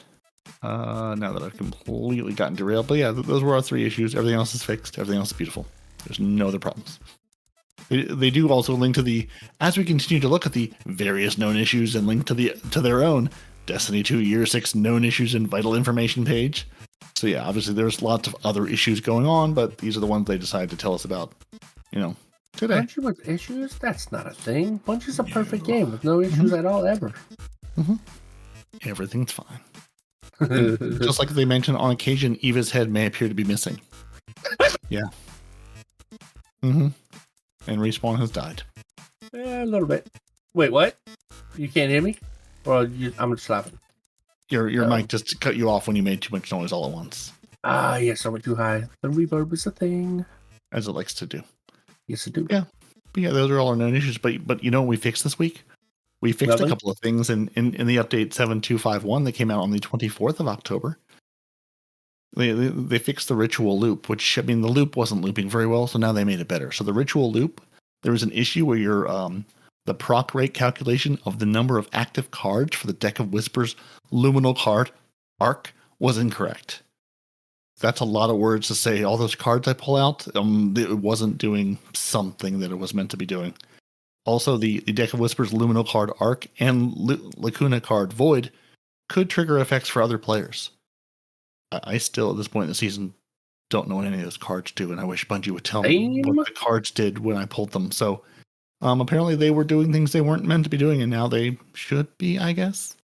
I think I know what they're talking about. Like, I was with a party, and I had, like, infinite, like, inside one of the weekly activities, I had infinite melees. Like, I had no cooldown, and I could just keep slinging melees. So I think that's probably one of the cards. Otherwise, the game was just really broken, because my build does not do that. Yeah, but Bungie, it would be. I'm glad you gave us cards to unlock, and it was fun. It would be nice to say when I pulled a card, what does that card do for me? As close as I can tell, I have no way to know that unless I go look at the deck and read the card there, because I don't know what these are doing for me. But what I do know is in the Embaru engine mission, they fixed an issue where the dialogue would not play after solving a navigation puzzle. The aforementioned navigation puzzle can be replayed to hear the dialogue missed in the first playthrough, if you want to, I guess. Couple of event things. They fixed an issue where the ship, where the ship, the Nyxteron, NYXPTER ON with an accent over O. So that ship, the one you earn by getting Bookworm 3, that challenge, wasn't available in your collections, and now it is. So when you finish the Bookworm 3 challenge, if you trash the ship, you couldn't get it back, and now you can. The Lightfall campaign checkpoint could be used to gain far more spectral pages more quickly and repeatedly than intended. Who's farming spectral pages? It's just not that important. The event challenge head roll could only be progressed by defeating headless ones in the legend haunted sector. Now they fix it so you can defeat the headless ones anywhere to get that head roll challenge done. The revised Festival of the Lost card pop-up to note that the event offers a title rather than a seal. But did they revise the fact that they just pasted the pictures over last year's pictures? Probably not. What's the difference between a title and a seal? One's a title and one's a seal, obviously. Yeah, but doesn't the seal give you a title? I don't know. You tell me what the difference is. I mean, you have to complete the seal to get the title, right? I don't know. Go ahead. I don't know. One's a title, one's a seal. They also revised animations causing flickering on the deck of whispers in the helm on certain platforms. So while you're trying to figure out what the thing is, it flickered, I guess. Indeed. Yeah, and I honestly don't know what the difference between a title and a seal is, if I'm being honest. Yeah. I always thought you had to complete the seal to get the title. I mean, that's what you got to do to gild it. You got to complete the seal to gild the title. I just thought they were intertwined. I didn't know they were separate things. Well, either way, they say it's wrong and broken. So indeed. It says, now, what do these fixes break? New things that we'll tell you about next season. Okay. Fair enough. How much longer do we have till next season? Are you in the game right now? I am. If you go to the director, it will tell you up in the corner there somewhere. Up in the corner. Okay, here we go. Well, next week is 31 week days 11. and 1 hour. Cool. Yeah, we've got at least a month. So we've got till week 11 is next week, 12, 13, and then 14 will be the last week. That's what you think. They might change it. You never know. Oh, yeah, never mind. How dare you point out his fallacy? Wait. We're going to triple the length of the season. Why? We felt like it. They've done it before. You're making a joke, but they've extended it before. I know. This is not within the realm of impossibility. No, absolutely not. Bungie Help did also say this week they increased the drop rates for the eerie engrams, those ones Respawn was confused about earlier from the Haunted Sectors playlist. So drop rates from the Legend sector remains unchanged, but I'm assuming you should actually get some out of the regular sector now, because I don't feel like I saw any. They fixed the Prime gaming drop. It was broken and now it's fixed, and now you can go collect it as you normally would. And that was the only other updates they had that were outside of the TWAB that they told us about. This is your weekly rundown of Season 22, Week 11, Season of the Witch. The Dreaming City this week is at a medium curse level, which means Petrovenge can be found in the Devilian Mists, and has the Oracle Engine mission for the next week. The Blind World features Hive enemies and the Plague Kragar. The Ascendant challenge this week will be the Chimera Garrison, which can be located over in the Chamber of Starlight Lost sector. On the Moon, the weekly story mission is a mysterious disturbance. The Trove Guardian and the Wandering Nightmare, the Nightmare of Hawkis, are both located in the Anchor of Light. Nightmare hunts Skolus, Pride, Fanatic, Insanity, and Omnigul Anguish. On Europa this week, Phylax the Warrior will be the Empire Hunt, the Styrian's Abyss will be the Eclipse Zone, and the Exo Challenge will be Agility. Days of Eternity legendary rounds are Taken, Cabal, and Zydron.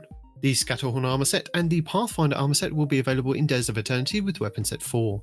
Fractithis, Cryzura Milo, Volpicula, Wolftone Draw, Iotona Draconis, Canis Major, Contingency Plan, Legal Action 2, Outrageous Fortune, Still Syllabus C14, and Spoiler Alert.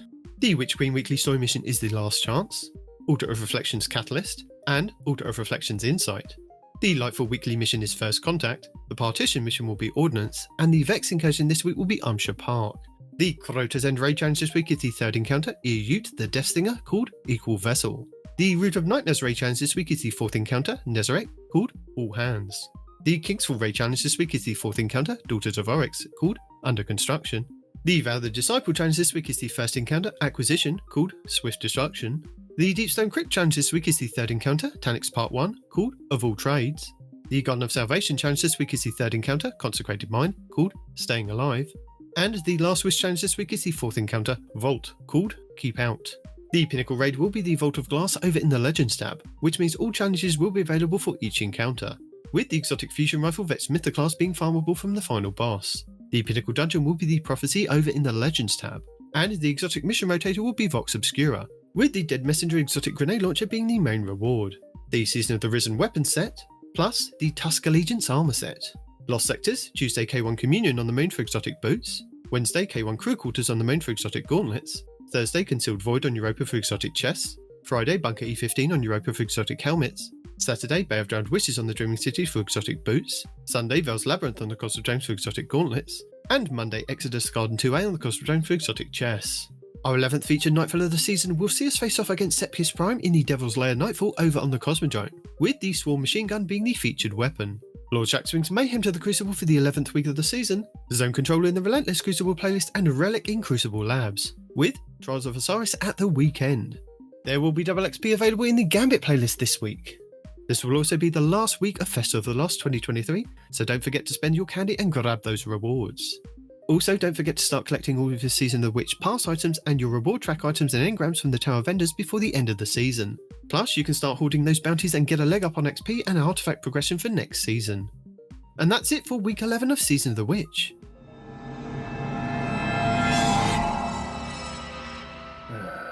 They've already hit the nerf for my trip mine grenade, haven't they?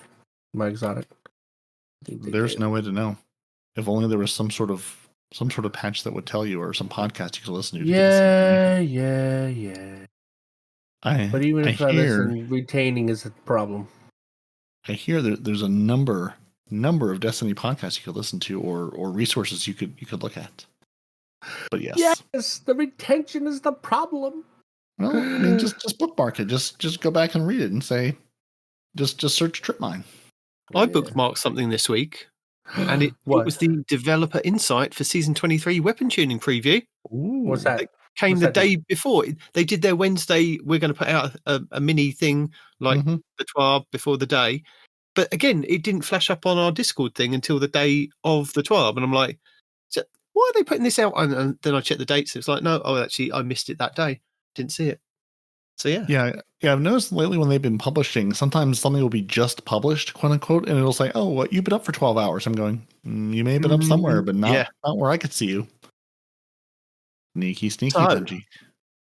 They've got some weapon tuning that they'd like to share with us that they're going to implement in Season 23. While they do have some PvP changes in here for us to look at, it's a lot of PvE changes specifically. So this is for you, Respawn. They said this is the ones for Respawn. They did. No. They also say this is not an exhaustive list, just some of the common ones. So Nitedemon, I've got some questions for you. Okay, go on. What's the intended role for the weapon? What's the ammo type? What ammo type does this weapon use? How safe is it to use the weapon? How easy is the weapon to use? And how much damage per second, or DPS, does it do compared to other options? That's what I'm really looking to find out from this. I'm going to fire one back at you. Is it auto rifles? I mean, we could take those for example. Okay. So, I mean, it seems like their intended role is mostly focused on ad clear as opposed to being a major killer or, burst DPS or extended DPS. They all use primary ammo for now with a little winky face. Oh, that sounds good. That means we're going to get a non-primary ammo using. Actually, would you use that though? To be honest, would you use an auto rifle that you need to use special ammo, that you need to collect special ammo? I'm not sure. It depends on how good that auto rifle is. I could see a Legend of Acreus-esque heavy or special auto rifle that is tuned for burst DPS or extended DPS or something. I could see there is a place for, like a heavy bow, a heavy shotgun. I could see like a heavy or special auto rifle that has a different use case, has a different place. I'm not bringing it for everything. I could see that being a thing. Am I going to use it as my daily driver? No, absolutely not. I could see there's a place for it though. Maybe. Yeah, I mean that's the thing. I mean, you don't want to put it in the heavy slot because you already have machine guns for that purpose. Yep. So it is going to be a special ammo situation, and Is it going to be? Well, I mean, look at the special ammo hand cannon. We already have an example. They have not a hand cannon, a sidearm. No, they have special ammo. The we have a hand cannon that uses special ammo too, right? So I mean, those are really good. You know, that especially the sidearm was a terror. And it's still, PvP. Forerunner is still a terror, but you've got to ask yourself, Ariana's Vow, isn't it? The hand cannon? Yeah. Mm-hmm. If you're not using it in like in-game content, it seems to have dropped off of everything else. It doesn't seem. It was a terror in PvP, but it's one of those ones that's kind of maybe it's one of those ones that's under the radar at the moment. People are still using it, but it's kind of a secret weapon. I mean, it was all over the place to start off with, but I mean, Forerunner is at the moment. But, yeah. Yeah. So yeah, I mean, again, like, is it going to be the go-to for everybody? Absolutely not. But I mean, we don't know. Is there a place? Is there a place for it in the sandbox? Yeah, absolutely. I worry that they're going to take one of my beloved auto rifles and make it a special auto rifle. But we'll see. They're winking at us, and we'll just have to see what they've got up their sleeves. Yeah, but if they make it a special, it's got to be damn good, man. It's got to do something extreme. You know. Well, that's why I worry they're taking one of my beloved auto rifles and going to make them special, and thus no longer as special to me. But what I do know, absolutely without a doubt, is they are moderately safe to use as a close to mid-range option. So I like that. Although for the most part, they're not as safe as scout rifles, hand cannons, and pulse rifles. They're generally safer than sidearms and SMGs. You say that, Bungie. I'm not sure I agree with that statement, but we'll let that dog lie for the moment. I would say that they are safe to use. They're not moderately safe. I think they are safe to use as a close to mid-range option. But then hand cannons are extremely safe. Scout rifles are not safe to use. Hand cannons are safe if you know how to use the daggum things. If you don't know how to use them, you're just almost shooting yourself in the foot, man. I mean, scout rifle is I wouldn't say it's the same. I think you can out hand cannon a scout rifle. Exactly. Yeah. Now, to be fair, I guess they are sort of focusing these on PvE. So thinking about PvE context, I was just thinking, going, they are saying these they're mainly talking about PvE here. So so PvE, I'll give it to you, Bungie. They're not relatively easy. They're very easy to use. Point and click, less punishment for missing individual shots, lower reliance on critical hits than pulses, scouts, bows, and hand cannons, while being a bit more reliant than SMGs. And they currently deal about 25% less DPS for minor combatants than SMGs, since they're safer to use, and given their extra range, allegedly. It makes sense for them to deal less damage, though. However, they are more reliant on headshots, and that price seems a bit high in the current sandbox. Agreed. They're going to make some educated decisions on how to balance auto rifles. This is the first step of the balance process, blah, blah, blah, looking at A/B testing, looking for feedback. The process in part led to the decision in Season 23 to increase the damage versus minors by 10%. They should narrow the gap between SMGs and auto rifles without overstepping their bounds and invalidating the other class of weapons. We hope this provides some insight into how we looked at the balancing weapons for PvE to help you better understand. So they sort of broke down auto rifles as like, here's the 5 questions they looked at, evaluating all of the weapon types, and they sort of used auto rifles as the example for sort of taking us through their thought process on, here's what we did about the auto rifles. So they didn't break down every other weapon they're going to talk about to that level, but sort of this is how they sort of evaluated these weapon types and saying, here's how we're going to try to make changes. So I guess what are those changes in Season 23 we're going to see? There's a couple of weapons had mistimed ammunition loading animations. Drang and Zoli's Bane, they load ammo at the incorrect point in the animation, so they're going to fix that. That's just no change to the weapon. It's just going to look correct now, I guess. Auto rifles, they already said, increasing damage against your minor red bar combatants by 10%.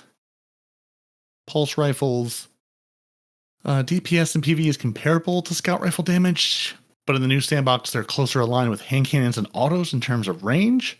So they're going to increase the damage against your minor red bars and your major orange bar combatants by 12.5%. I don't know what color bars those are for you, Respawn, but I'll let you figure that out. Well, there we go. Your pink bars will be 12.5% easier to kill. Nice. Glaives. We're getting some glaive love.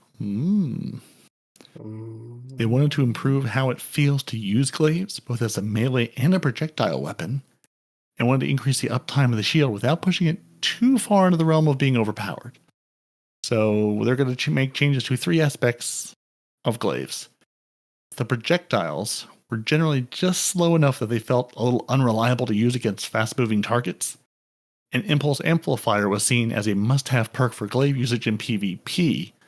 Meanwhile, in PvE, the projectiles felt underpowered compared to other special ammo options like fusions or shotguns. So it gave glaives a healthy portion of Impulse Amplifier buff at base and increased their damage in PvE as a substantial amount to make them feel more worthy with their limited ammo.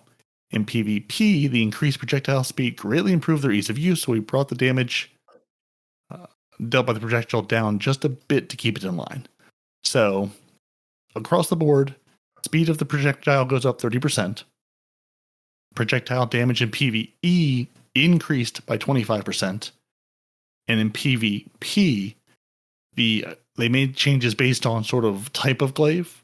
So your aggressives, I guess these are the new damage numbers. I don't know what the old damage numbers are.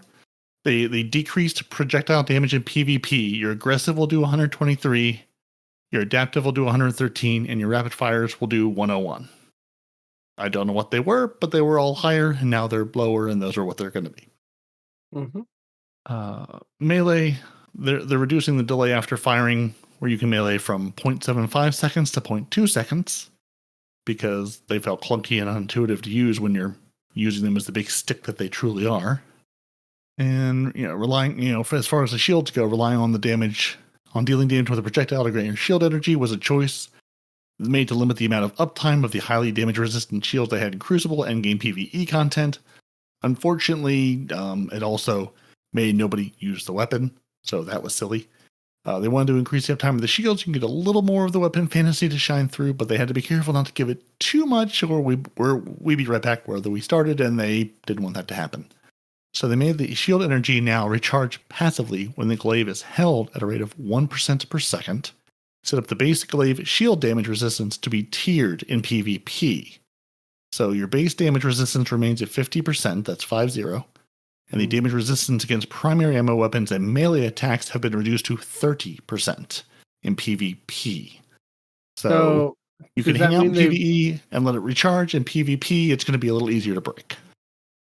So the passive recharging, that's in PvE and PvP? Or do we not know? And also, if it's going to recharge on its own, have they taken away the fact that when we shoot things, we get shield energy? Or is that we can shoot things to get shield energy and we get passively 1% per second? Because if they've taken away our ability to shoot to get shield energy, then that means we have to wait 1:40 to get full shield from a glaive, just recharging on its own. And unlike our actual melee, which we can do things to make that faster, if they've taken away our ability to do that with the glaive, then that seems like a nerf, not a buff. I don't think they've taken away the ability to get your shield energy from shooting. I think this is in addition to okay. In that case, that's using cool. it to recharge. That's cool. I like that. All right. They don't specifically say, at least not that I see, so your mileage may vary. All right, sniper rifles. Big long passage about sniper rifles. They're going to poke them a little bit at a time with a stick from afar in PvE. So PvE damage is going to get a flat buff of 15%, 15%. This will also apply to exotic sniper rifles that use heavy ammo. So Black Hammer and what's the other one where it shows the range that's completely useless otherwise? Black Hammer is not in this game. The Black Hammer copy, come on. Black Spindle? Black Spindle copy too, yeah, that one. Whisper of the Worm. There you go. And the Darcy's the one that you use for measuring. Yes. Bless you. The Darcy, a lot of people don't realize this, but the Darcy actually out DPS the Black Spindle, right? Sorry, the Whisper of the Worm. The only reason the Whisper of the Worm was better is because you didn't have to reload. As long as you were catching those headshots, pow, pow, pow, pow, it would just refill your magazine for you from your reserves. But overall, the Darcy had more ammo, and if the damage phase was long enough, the Darcy would actually out DPS the Whisper of the Worm, but damage phases aren't usually that long. But with a 15% buff, is that enough to make a sniper meta again? Because if so, that would be awesome, because I miss using snipers for boss DPS, because it's so much easier to get them damn headshots. I'm going to go with no. Come on, I want snipers to come back. Or grenade launchers. Make the grenade launchers good again. Ooh, the Vex is getting a buff. Oh no! It's getting a nerf! Yeah, so now we're moving to exotic weapons. The Respawn's going to tell us what's happening with our exotic friends. Although the Vex Mythic class received both a range buff and a PvE damage buff in Season of the Witch, we believe it has additional room to grow in PvE and find a unique role. We have increased the damage against minor and boss combatants. Cool.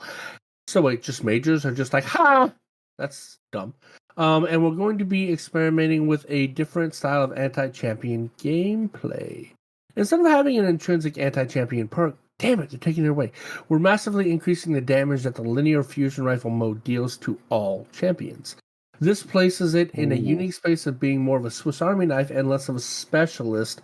We envision it as a weapon you can take into an activity regardless of which champion type is present, and still have it be an effective tool, especially when it's utilized in concert with other anti-champion abilities.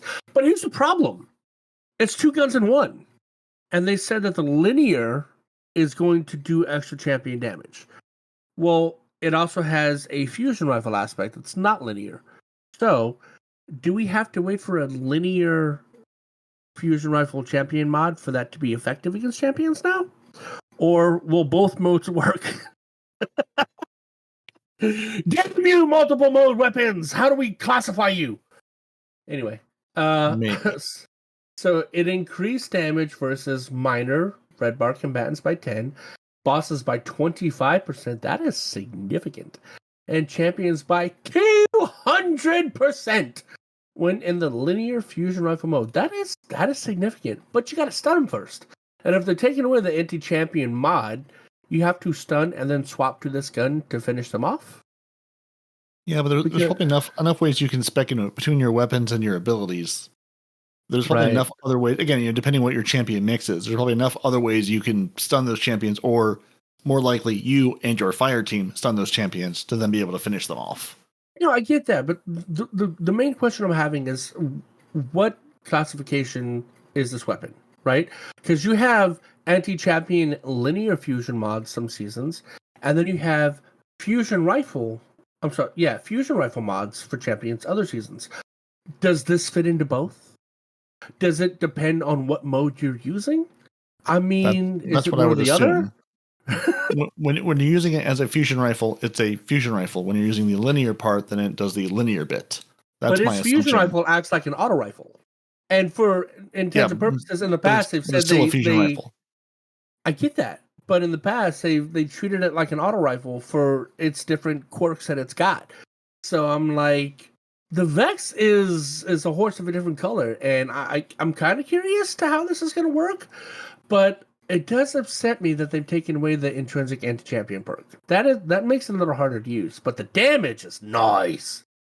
Revision 0. Oh my god, the gun everybody uses. Which intrinsic perk does the Vex have today? Which champion is it? I can tell you in just a second. I died. How did I die? Anyway, Vex. It doesn't. I don't know what he's talking about. It just says it's taken away its anti-champion intrinsic perk. Therefore, it has to have one, or Bungie's stupid. I'm just reading what they said. Right? Okay. Where the hell is it? Energy Exotic. It's not got any anti-champion thing on it, as far as I'm aware. Well, I'm looking under Energy Exotics and I don't see it. What the hell's going on? What am I missing here? A Vex Mythic class. Well, so you're trying to look in your actual vault, and that's where you went wrong. You're going to need to use... I'm looking in the collections. You're going to need the Destiny Item Manager. No, look. Open up Dim and look at your Vex. I know you have one. I might have to. Yeah, I do. I mean, I'm looking at light.gg, and I don't see... There it is. I'm really confused, then, what they're saying. Yeah. It's not even on the Catalyst either. So what the hell? It didn't have an anti-champion perk to take away. So we're taking away the perk that doesn't exist and replacing it with this. What the hell? Okay, in that case, it's just straight buff. You confused me, Bungie. I fell for your shenanigans. Okay. Revision 0, like I said, the pulse rifle that everyone uses. As a second part of our anti-champion experiment, we're also increasing Revision 0's damage versus champions. This does have an intrinsic champion perk, but it's only in its secondary mode. I know this for certain. Are we sure? Because I'm very positive of that. Because I tried it out and it was not good. It's in its first mode. Uh-huh. It's in all modes. No, it's only in the it's anti-barrier when you charge the one solid shot. No. Yeah, it is. No. It is. No. I'm telling you. It's just anti-barrier. That's it. It's anti-barrier whenever you swap to the secondary firing mode. No, it's just strong against anti-barrier champions. Where do you see that at? Where do you see that? Because I'm looking at it. I don't see on Hunter's Trace 3, strong against anti-barrier champions. In addition to all the other things it does. I'm on Hunter's Trace 4. I'm also on 4. And well, aren't you guys fancy? You've used the weapon since you got it. Yeah. We went through the mission to get it. Who knew, right? No. So you don't even have to go to 4 and it still works. Yeah, but no, the problem is if you just it doesn't work in its regular firing mode. Right? It doesn't pierce champions unless it's a pulse rifle. No, not even then. You have to swap. No. How do you know it does? Are you using it now against an anti-champion? I've got footage on a video that I've watched in the background that shows me using it against champions just in normal pulse rifle mode. So you using it against champions? We can't trust you. Fine. Stop telling people misinformation. Who do you think you are, Donald Trump? First of all, that goes both ways, homeboy. We're not bringing politics into this. He thinks he's Elon Musk. But yeah, so no, I mean, I would have sworn that I've used it before, and it didn't work unless it was in the high fire mode. But whatever. You're just not persistent. It's what it is. I guess not. Okay, going back. Nope, that's the wrong webpage. No, it isn't. No, yeah, it is. Okay, there we go. And to be fair with the facts, I wasn't trying to poke you and be like, oh, what's it do? I was actually legitimately asking. I didn't realize it was going to be Bungie going, it has a thing that it doesn't really have because I didn't have one. So I was like, Respawn has one. He didn't tell me. Yeah, it was definitely. I mean, they tricked me too. I was like, why would they say they had it if it didn't? That damn gaslighting. Okay, its increased damage versus champions is 100%, so it's double. There you go. Cool. And I wonder if that's for all firing modes. Again, something to test. Thorn is getting touched in its no place. In Season 23, Thorn will be getting both a catalyst to bring up its strength in PvP and a change to its base behavior to make it more fun to use in PvE.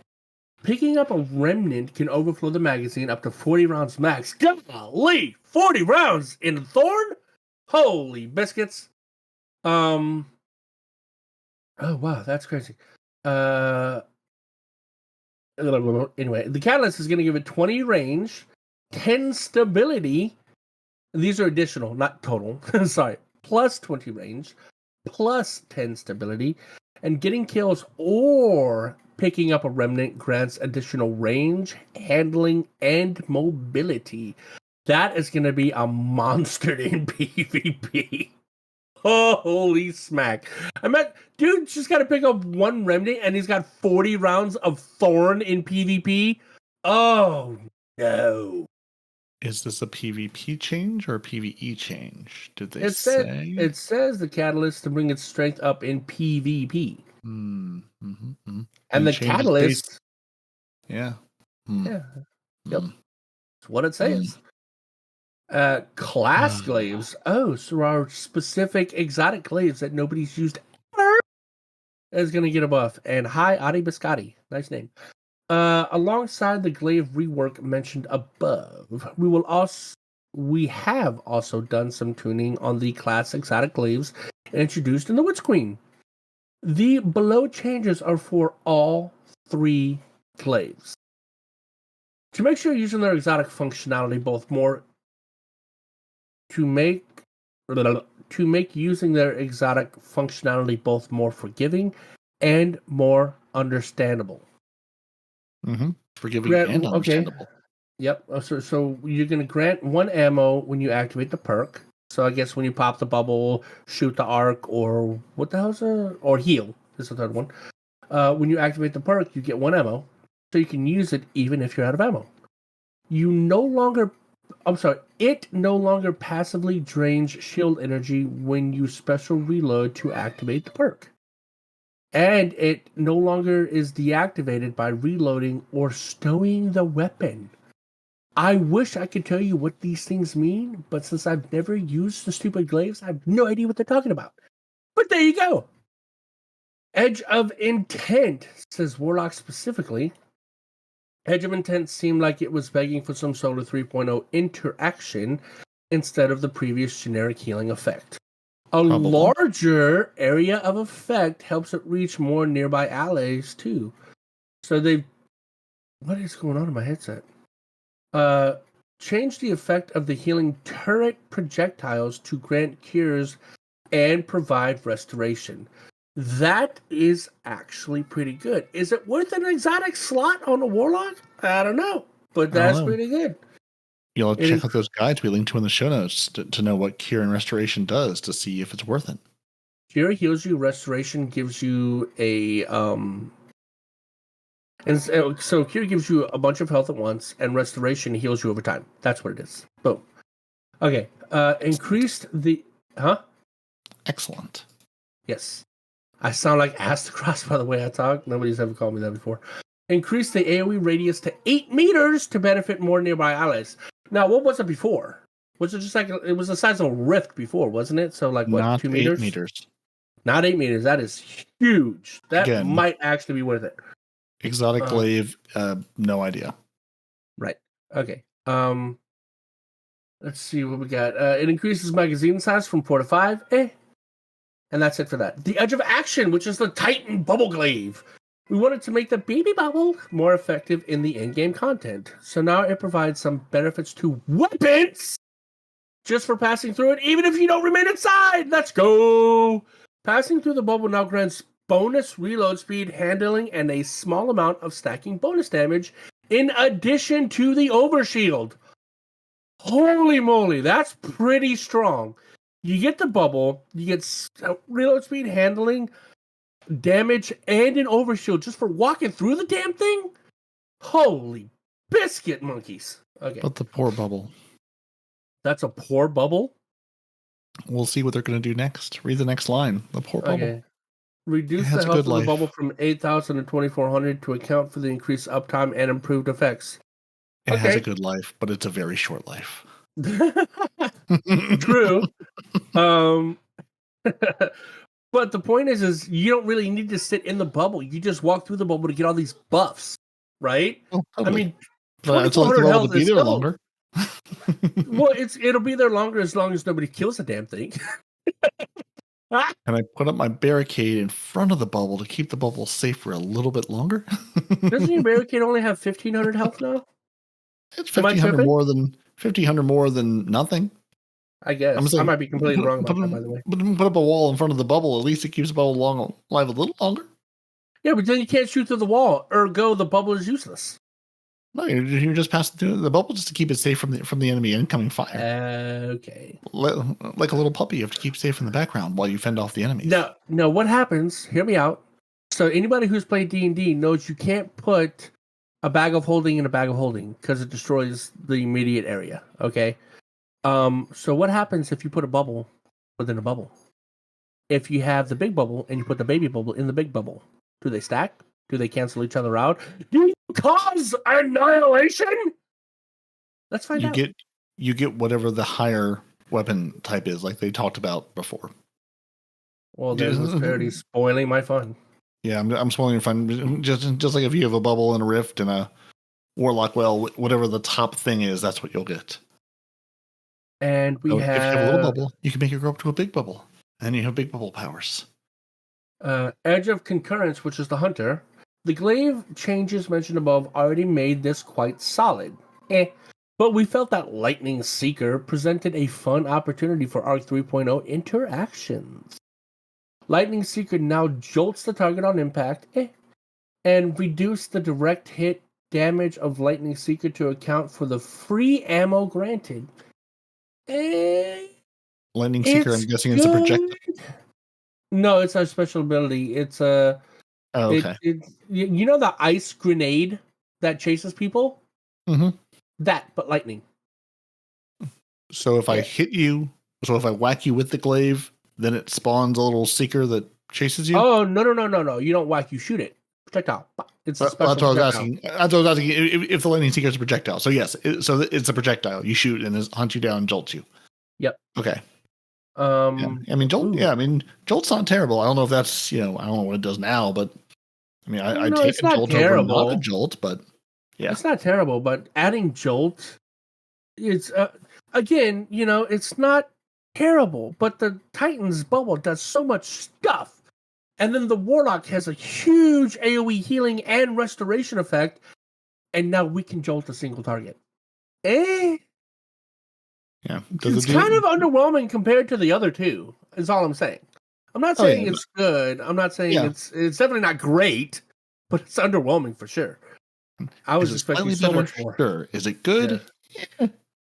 I mean, if it would have given it like a chain lightning effect that also jolts, that would have been cool. A bunch of enemies hit by the same thing, awesome, right? And they all get jolted by chain lightning, that would have been great. But one enemy gets jolted, Osteo Striga has been, quite frankly, far too powerful for the ease of use it provides when it comes to ad clear and PvE. No! Yeah, this was coming. It has more range than most other SMGs. It does not require kills and does not rely heavily on precision aim to activate one of the strongest AoEs we've ever had in Destiny. Can confirm. Man. But no, you have to kill them with the poison. Like, if you kill them with the gun, it doesn't... Like, the best part about Osteo Striga, the poison is cool, but it's the fact that you can get a 180-round magazine in a submachine gun. That's what's amazing. And you can only do that if they're killed by the poison effect. You kill them with a bullet, doesn't count. If you poison them and kill them with anything else before the poison doesn't count. So, anyway, moving on. In addition to the lingering poison damage, has benefited from the damage scaler that SMGs get in PvE. Ooh, I didn't know that. That's pretty good. So the poison benefited from the SMG damage buff in the PvE content, which was intended to buff SMG direct impact damage. This scaler, which was one of the highest scalers of any weapon in the game, is pushing the poison damage to such an extreme level that it's been difficult for any other weapon to compete in the ad clear role. Disagree. There are tons of weapons that are phenomenal with ad clear. Oh, I don't know. Trinity Ghoul off the top of my head is phenomenal, but moving on. Yeah, but is it better than this? If you've got Osteo Striga and anything, would you really choose anything else if your role is ad clear? Dude, if I'm on a Warlock, I am rocking Osteo Striga and a glaive 100% every time with the gauntlets that spread poison and stuff like that. I have no idea what they're called, but you know what I'm talking about. Then why wouldn't you use the Osteo Striga with the poison gauntlets? You would. I'm saying I would. I do. Whenever I play on my Warlock, I use the gloves with the Osteo Striga and a glaive. Because the glaive melee, damn, I gotta go back and look at my Warlock to see how it interacts. But the glaive was actually increasing the magazine size of my Osteo Striga when I pulled it out. Yeah, so, and necrotic grips are the poison gloves. Yeah. Oh, it was the melee on the glaive. I think it was when I melee them. The gloves count that glaive melee as my melee and would poison on contact and kill them, and that poison would trigger the magazine and the Osteo Striga. That's how it worked. I remember now. Okay. Anyway, complete clear row. While it's likely that this change will not move the needle on the Osteo Striga by a substantial amount, it will at least be slightly less of an outlier compared to other ad clear weapons. I mean, there's just so many though. They're picking on this one. You have the hand cannon that blows things up. It's fire based. No, that one too though. That one too. Vow. No, not even that Ariana's Vow. It looks like lava. The gun looks like lava. Damn it! It's using I was thinking of Ariana's Vow with the explosion with the sunburst or whatever it's called. No. Hold on. I don't even think I have one. It's a solar hand cannon. Damn it! Is freaking. I might not even have one on me. Is it an exotic? Is it a? It is definitely an exotic. Yep. And it's a common Sunshot. Thank you, Sunshot. That one. Yes. So Sunshot is a phenomenal ad-clear weapon. You have Trinity Cool, which is a phenomenal ad-clear weapon. I mean, I can go on and on. Even the new freaking X-Dris, the new grenade launcher that we have that has infinite ammo, right? That's a great ad-clear weapon. There are so many good ad-clear weapons that they're just discounting, you know? Well, no. They're not discounting. They're saying, like, as far as ease of use goes and no brain using it, like, yes. Like again, like going back to this question to the top, like, is it super easy to use? Is it safe to use? It'd be hard to say there's a better choices. They're not saying it's the only choice, but they're saying this is the easiest, best, no-brainer choice. I would still argue that Trinity Gold is probably significantly easier to use. That's just my opinion, but I think Trinity Gold is really, really, really good for ad clear. You have to aim the Trinity Gold. You don't even have to aim the Osteostrega. Not anymore. You just got to get a kill. It has you just got to get a kill now. If you have the catalyst, any kill with that gun will give you the bonus electric damage, and then you shoot the ground around enemies. And then that arcs all those enemies and does damage or kills them, which again recharges the arc on your bow. So no, with its catalyst, it is a menace for ad clear. It's great. Right. And no one's saying it's not great. I'm just saying I think Osteostrega is better. I mean, it's good. Agree to disagree. Anyway. Yeah. Okay. So that being the case, to preempt the argument. I should have read the next line. Okay. To preempt the argument, buffing other weapons up to the same level would be power creep to an extreme degree and very unhealthy for the game as a whole, so it's not something we're going to explore. Okay. They've removed the SMG damage bonus scaler that was affecting the poison damage. Thus, it brings Osteostrega poison down to match standard necrotic grip poison, which is still a menace, let's be honest. Though, as an exotic, it will still do 40% bonus damage against minors. So, I mean, even if the poison is at necrotic grip levels, it's still going to be a menace, especially when paired with necrotic grip and a melee weapon. Okay. So we brought it down from astronomical to just really good. Got it. Yeah. They're right. It didn't move the needle much. That's for sure. Salvation's grip. Placed a speed... Salvation's grip. What the hell is that? Let's do a quick search real quick so I know what the hell I'm talking about. Shoot the crystal. The crystal grenade launcher. Stasis crystals. Okay. Yeah. Salvation's grip places a speed limit on the detonation when damaging stasis crystals. This will help prevent the detonation from being able to shatter too many crystals on a single frame. So you've nerfed a gun that was already dumb. Good job, Bungie. Which should sometimes kick the player into orbit. So that I think right there, that's why they did it. Not because the gun was too good, because the gun was breaking the game and kicking people over. Okay. Oh my god. That I will accept. I said this and I was like, why are they okay, that makes sense. Right? I mean, it does damage with the crystals now, doesn't it? They did these changes so that this gun, this heavy grenade launcher actually does damage now when you shoot things, I think, right? That went through, I believe.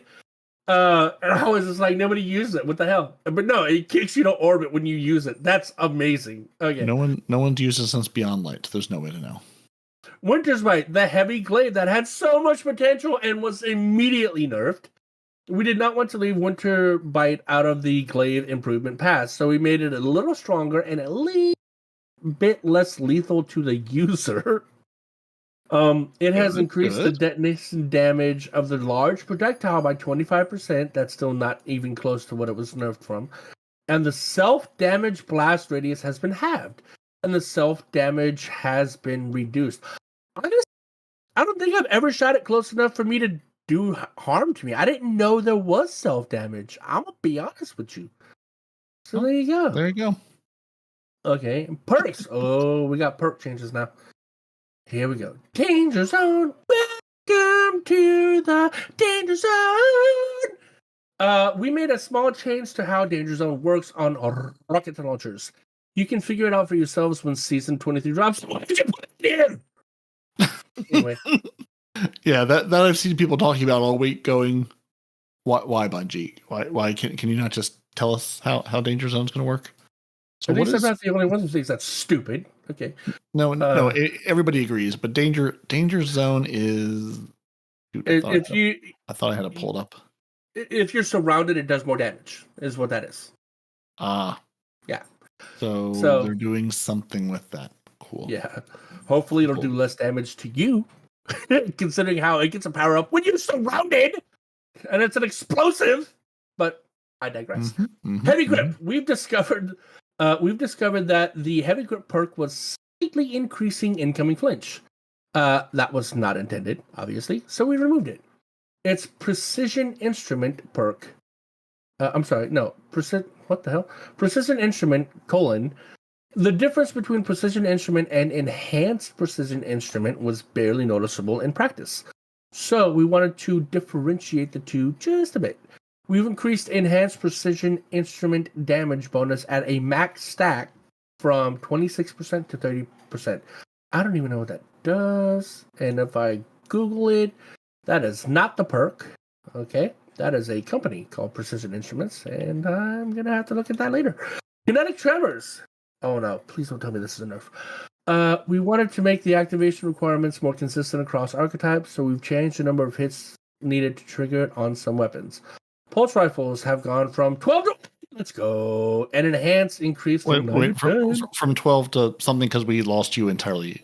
We got 12 2, and then let's go. So from pulse rifles, the activation requirement has gone from 12 shots landing to 11, I think rounds. 12 rounds landing to 11 rounds landing. And it actually increased the enhanced version from 9 shots to 10 shots. So, Did you get to lose 1 round on enhanced to still activate it? That's whatever, Bungie. Why do you do these dumb things? Okay. And non-burst sidearms. They have reduced the activation from 12 rounds to 8. And they have decreased the enhanced from 9 to 7. See, that's what you should do. Right there. They've reduced it in enhanced for sidearms. You've increased it in enhanced for pulse rifles. Why? Anyway. Because it was easier to proc with the nature of pulse rifles? I don't know. Same. Maybe the way pulse rifles shoot with 3 burst bullets? 3 to 5, depending on the pulse. Okay. 3 normally, 4 for aggressive, and then there are some that shoot 5 per burst. Okay, yeah. So, like, depending on the pulse rifle, 9 to 10 wouldn't actually move the needle on you. So there was probably something that shot like a 3 burst where you said you need that 4th burst of 3 to land to get this to proc versus not. It's just a guess in their thinking. Yeah, but for the enhanced, if it's a 3-round burst, it went from 3 rounds, so 9, to 10. So now you need that 4th one for an enhanced perk. They've made enhanced worse. Yeah, because reasons. Again, there's probably one gun out there who's an outlier, and they're like, if we just tweak this little minor thing, then it makes us happier. Yeah, man. And in the future, in Season 23 mid-season patch, and the patch that will launch with the final shape, we have a host of new changes for you. Some highlights to look forward to are, in the near future, there would be bow tuning in PvP. So hopefully you're not getting 1 shot or nearly 1 shot. Although, a bow is a 1-shot weapon, and it requires a high degree of skill to get that crit, I think. You don't go into PvP, you'll never know. Right. But no, just from an outside perspective, you would think that it's got the 1 shot, and if you miss it, there's a big drawback because you got to pull back that 2nd shot, right? But it's also a freaking arrow. And IRL, I know this is space magic, IRL, an arrow is going to do significantly more damage than a bullet. Depending on the bullet, fair enough. But still, you got a shift going through you as opposed to a bullet. So anyway. And it sticks out of your head and you look funny running around. That you do. There's also additional weapon tuning for Checkmate aimed at promoting a better diversity of weapons. I love my bow and hope they don't ruin it. It kind of looks like they're going to ruin it, bud. In the far future, the Necrochasm will be getting a buff to extend the duration of the poison damage over time. Let's go. It applies from the Cursed Thrall explosion. Holy moly. I don't have the gun. I didn't know not only it blows up, but it also poisons. That is aggressive. I like it. It will also have a new catalyst called One for Thrall. Well, also one that's Thrall for one. Which grants a moderate period of increased damage, range, and aim assist after you damage 3 enemies in quick succession. Not kill, damage. So damaging 3 or more enemies while the perk is active refreshes the timer? Dude, spray and pray on an auto rifle? Let's go. Yeah, with poison. Okay, bring me the far future. The with final shape is looking and better. Explosions. You've forgotten the explosions part, my friend. With poison and explosions. I would never forget the explosions. That's just something we need to actually work on getting that weapon between now and the far future. For real. And dude, a Titan with the AC-130 chest plate and this gun is gonna necrotic grips. Necrotic grips. Necrotic grip me all day. I will take more. I will take more poison than I'll take more bullets. But the more bullets gives you more poison. Yeah, but the more poison also gives me more poison. All right, chicken or the egg. So heavy grenade launchers will get a substantial inventory buff. Ooh. What does that mean? Like we can hold more rounds? It should be substantial. Like we can hold more rounds in the magazine? We can hold more rounds in general? What does that mean? Yeah. More rounds in the inventory. Or they're going to give us more in the inventory of heavy grenade launchers in the game. They're going to give us more of those? I mean, I hope not, honestly. Because we have plenty. We have so many God roll grenade launchers, and they're not even really good for boss DPS anymore. It's rocket launchers nowadays. So, I mean, make grenade launchers great again. They're so much easier to use than rockets with a better ammo economy. Let's go. Any takers? No? All right, you all suck. Cool. All right, and that is the end of whatever the hell I was just reading. Did you mention the truth, the colony, and the Dead Man's Tale? Also getting buffs to those as well as other exotic weapons? No, because he said he finished. He didn't read the future part. That was number 2 in between numbers 1 and 3. Oh, okay. So there apparently are buffs to the Truth rocket launcher, the Colony grenade launcher, and the Dead Man's Tale scout rifle, as well as other exotic weapons. So hold on. Bungie has been nerfing the Dead Man's Tale for decades, and to this day they still say it's too powerful. And now they're going to buff the gun that they complain about it being too powerful and deserves the nerfs it's getting. But just the craftable version. So you're going to have to earn it again, the craftable one, and then they're just going to buff that one and leave your non-craftable one alone. Now, the Truth, I like that as a rocket launcher. It's always been a little underwhelming for boss DPS, but I love having 3 rockets in a barrel. That's fun. But the Colony, when the Colony first came out, I loved that gun so damn much. Little spider bots going around the map just finding things to kill. That was amazing. So if that's going to get a buff, I'm really looking forward to that again. That sounds like it's going to be fun. I hope it's fun. I love that gun. It should be fun. Bungie, make it fun. How are you putting 3 rockets into your Truth barrel? The Truth, the Void one, it holds 3 in the barrel. Homeboy, you get 3 shots before you have to reload. The game I'm thinking of something else. But it's also been many years since I've actually used the Truth.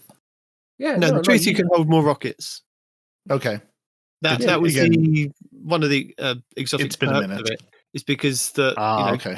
Gallahorn could have 2, and then Truth had 3. Yeah, I used that for years inside of Gambit because people love to hide in Gambit, and Truth also has horseshoes and grenades, right? So as they're hiding behind cover, you shoot above the cover, and when it detects them there, it detonates and kills them.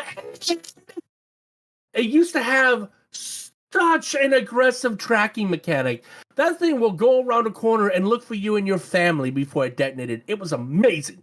Yep, and that was the last time I used it because it's sitting at 1600 in my vault. But yeah, no, I mean, I'm looking forward to that. That's probably going to be a monster inside of Gambit again, assuming you play that kind of thing. and probably PvP. Because if it's tracking and the horseshoes, either one of those are buffed. Sir, you missed the word after that, though. The colony. If you're going to buff the colony, game over. Done. That's where everyone's using in PvP. That would also be true. I don't even need to care where you are. I can just shoot randomly and go, you'll find someone. I'm sure. I believe in you, little grenade. Do you remember back in the day whenever it first came out? I have taken years of therapy to block that from my mind, just like Thorn and D1. Yeah. No, I don't remember it, and I refuse to, and you can't talk me into it. I believe it or not, I used to have fun. I know this is weird. I used to have fun in PvP when this gun was a thing.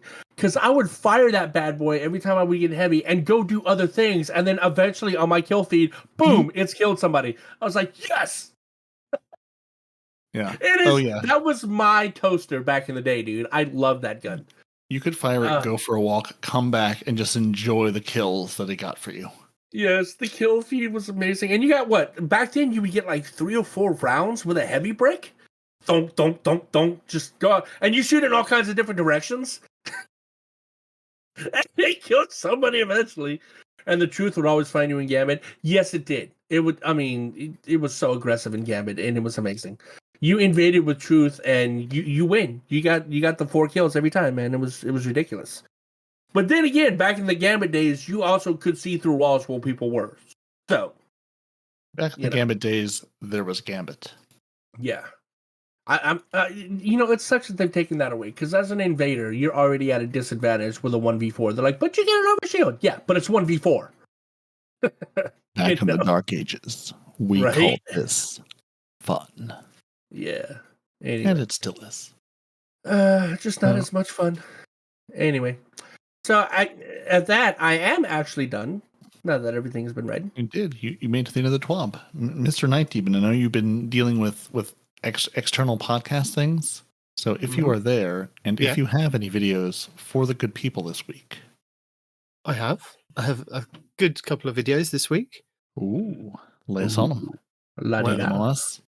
So we have an infinite sunspot build from Truds this week using the Hellfire Heart. It's 100% bonkers, according to Truds. So go and check that out. Exotic. So you're telling me I should have not deleted that really nice Hellfire Heart roll I got this week?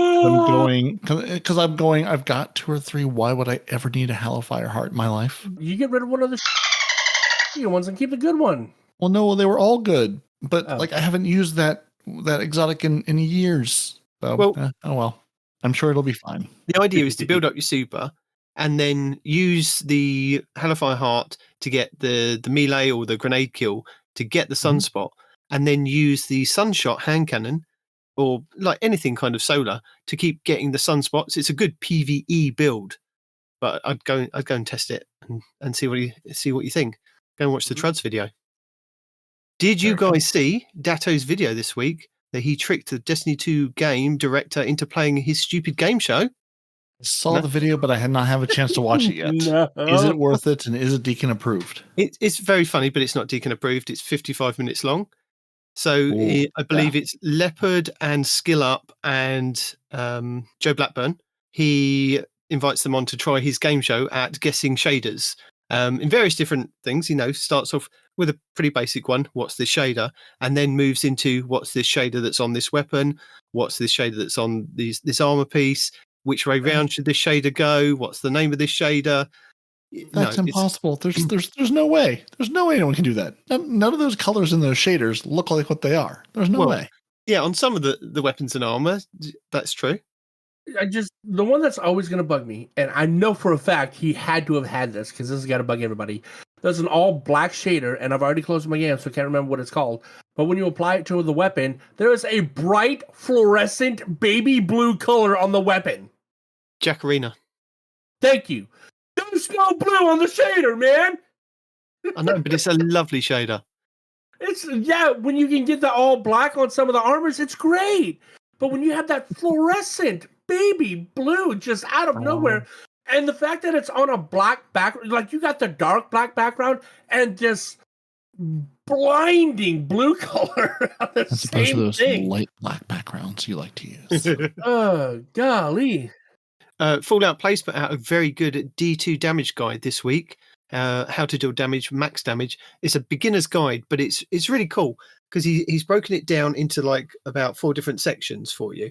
It goes over like the basic damage formulas, then goes into empowering buffs, surges, weapon perks and miscellaneous, and debuffs.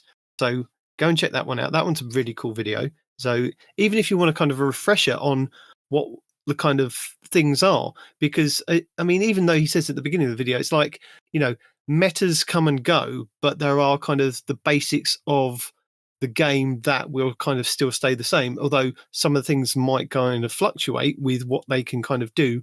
It's a general, like, these are the buffs, these are the debuffs, these are the. So is this a complicated way of just saying that hand cannons are always going to be good? No.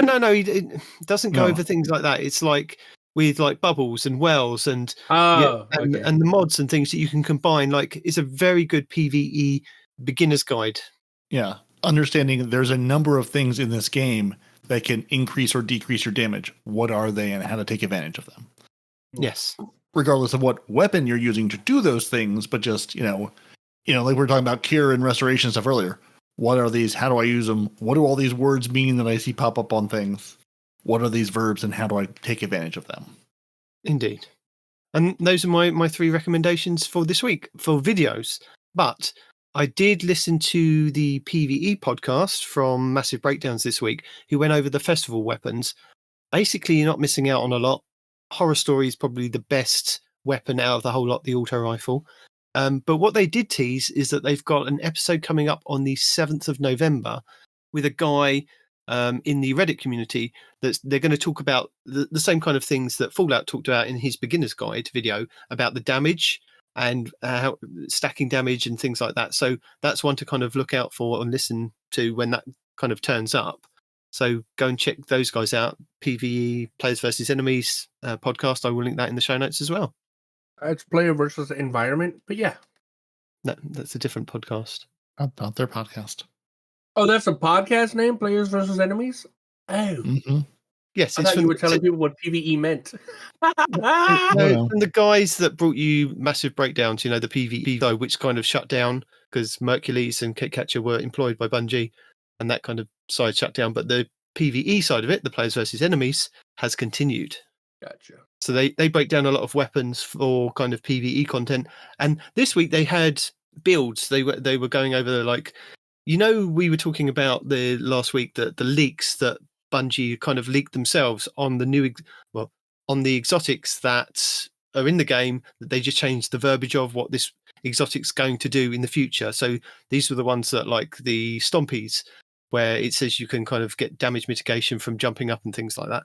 So they went over what the changes could be that from the verbiage actually changed on the exotics to what kind of builds you could put together with these new changes. So they went over those this week, which was pretty cool. So again, I will link that in the show notes. Yeah, if you care about PvE, it's a very good show. It's not one I listen to every single week because sometimes it does go deeper than my brain can sort of process. But it's a very good show. Like they did an episode not that long ago about like all the different grenade types and damage breakdowns of all the grenades. It's really good with St. Kabir Court Projects, and I can't remember the third. A Solitary Bird, I want to say maybe is the third person. But yeah, it's very good. Also lovely accents. Very good show. Okay. I didn't see anything worth posting. I watched a couple things, Astrocross, this and that and the other, but really nothing that I think needs to be shared with everyone. So, yeah, well, lots and lots of people responding to Ascend of Nomads. None of these weapons matter videos. Yeah, mostly at this point this week. And MacTick still saying, "Hey, there's things that are very, very good. You can just stand in GMs and dance and not take damage." So, yeah, but nothing else terribly exciting. We're sort of in that. It sounded like you said you can stand and dance in a GM and not take damage. Mm-hmm. That's what he said. If you're a Titan, yes. Yeah, okay, sure. I did indeed say that. You can also solo everything with his invincible one-shot build, but MacTics, MACTICS, he also goes and does secret Grandmaster helps, where he and a buddy hop in and just like secretly help people with GMs, not realizing that not telling the people they're helping that they're there to basically carry them through the GM. So it's good fun. But yeah, he's been doing a number of builds. I haven't seen much from our buddy Mr. Booty as of late, but MacTic's sort of taken up that mantle a little bit in doing some good PvE content, and along with his Become a Solar Hunter God with the new build, doing 352% extra damage. So he's been put some good stuff out. Nothing really this week other than the one-shot build. But yeah, if you want to hang out and GMs with swords and not take any damage, you can. Or maybe you can't. I won't tell you how. X will. What I'm going to tell you is I think I'm done rambling. So I think we should close this slideshow unless there's anything else. I think we should say thank you to our lovely patrons, who, if you would like Respawn to take you through a raid, then you can do exactly the opposite of what he says. Don't actually do that. He doesn't care for that. That's Nidedemon's job. You can go to patreon.com/TTAH, and you can join the glorious Zep Orbit in K4, who cannot be threatened with a good time. We tried. They're sitting in orbit, going through their vaults, and going, you can't threaten me. I have all the weapons. I don't know where I'm going to put them all, but I have them. And who's looking up at them? The Otter Dance Troupe, led by the glorious T-Rex King, the Scarlet Cam, BHS Nightcrawler, Melamali, and Dedicated M64. Sitting up there, dancing, and why? Why do they dance, gentlemen? Well, I'll tell you why they dance. Because you know who's throwing grenades at them? Carver 2782, Golden God 1562, We Noble. There you are. Basically Salt, Zombie Pops, Renard Calant, and Fire Squad 1688. And then finally, Deacon is hard at work training her day one raid team of Dimwee, Gravy Jeff, PP Pipe, and the Drifter Driftwood. Thank you to all of you lovely, lovely human beings. And actually, didn't we have an email this week, Mr. Nitedemon? Didn't I see there was an email this week? I might have missed that one. Sorry. Now that I think about it. Did indeed. We can always save it for next week. But we did get a Melamali email this week. Did we? Oh, I missed it. Yeah. We got 2 emails this week that I've missed. Sorry. Ooh. It's been half term and the kids have been keeping me occupied. That's fair. Well, Melamali says it's time for her monthly check-in. So, hi Nitedemon, Peroty, and Respawn. Nitedemon, I think all your accents and voices are great. Don't let anyone tell you differently. See? We're still going to tell him, but you shouldn't let us. So she goes on to say, I'm listening to your latest podcast. I must admit, I've fallen behind for being so swamped in real life. We are too. We get it. I did want to tell you that I completed my first solo dungeon. I picked the supposedly easiest one, Shattered Throne, and tackled it last weekend. No, it was not flawless. I know I read that some people said it was so easy to do, solo flawless, but I just happened to complete it solo. I felt that the Vorgoth part of the dungeon was pretty painful to do solo, but I died a lot, and I can't imagine being able to do it flawlessly. I was just so happy when I finally completed it, but it wasn't without a lot of sweating. I got a cool emblem for completing it solo too. Love it. Still kind of bummed about being stuck at Guardian Rank 10 only because I can't complete the new dungeon, Go to the Deep solo. That one is a doozy. I can pretty easily make it to Ektar, the Shield of Savathun, but wow, is that boss fight difficult to do solo. I see videos and I read articles where people say, easy solo, flawless, and I just shake my head. I guess I'm not to that level yet. Peace. I think the only way to get through the Shattered Throne solo is with the new builds that I've been playing with. I never previously played with Strand, but our son-in-law told us about the Strand Titan build with the Banner of War, and that has been so fun. I feel much more protected and able to survive easier. Well, that's it for now. I just wanted to check in and tell you I completed my first completed my first solo dungeon. I felt it was a pretty nice accomplishment for my next solo dungeon. I plan on playing around with Grasp of Avarice, but I might try to complete Pit of Heresy first. I read a few articles about Pit of Heresy that's much easier than Grasp of Avarice. Back to the podcast. Take care, guys. Mel. First off, congratulations on doing any dungeon solo. And as someone who set foot back in the Grasp of Avarice this week, because I had never completed all the messages from that dungeon, I was missing about half of them to get the ornament for the Galahorn. I had forgotten all about. I had forgotten all about the timed sparrow race with the mines. Yeah. No, never again. So yeah, you might want to do anything but that one. But yeah, give them both a try. But yeah, Grasp of Avarice doesn't feel so hard as with that stupid time sparrow race. Yeah. And was the other one? Oh, and then Calvin. Calvin, yes. Yeah. So every time I listen to the intro, I can't help but think about the fact that it says tips, tricks, guides, and builds, but I've never seen a single build yet. So I think you should pick your favorite builds and present it. So there you go for next week. This is what we do. Look, to be honest, we've tried that. That's what the and I links even are for. sent him the videos of the build guides, and he just never posted them. So I made 2 or 3 of them. I sent them to Nitedemon, who said he would put it on YouTube, and it never happened. I'm just going to say, go look at what MacTix and Plunder the Booty are doing. That's what I'm doing. I'm taking their thing and ripping it off wholesale.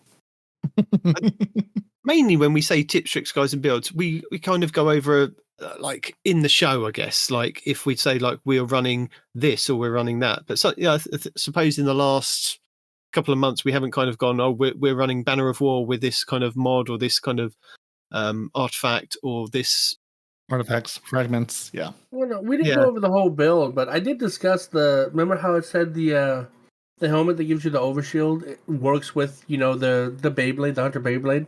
I discussed it. I didn't go into detail, but you need to have your favorite build and present it. So we're going to do that next week. One build each. Just one? Okay. Just one build each. I'll do Warlock, Peroty do Titan, and you do Hunter. Does it matter what element? No, just one build. Whichever build. Overall. Okay. Whichever build you're having the most fun with at the moment. Yeah. Okay. Pick your favorite build child and say this is what it is. Okay. And yeah, Melamali, Banner of War Titan, real good. Real good.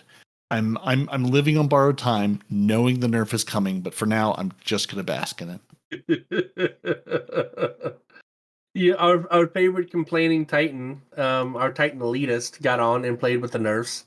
And he said he had to find something completely different to use. But come next season, when both of the things he's using get nerfed, he says he's just going to look for something else. And I'm just like, but how do you know something else at that time won't be good enough for you to use?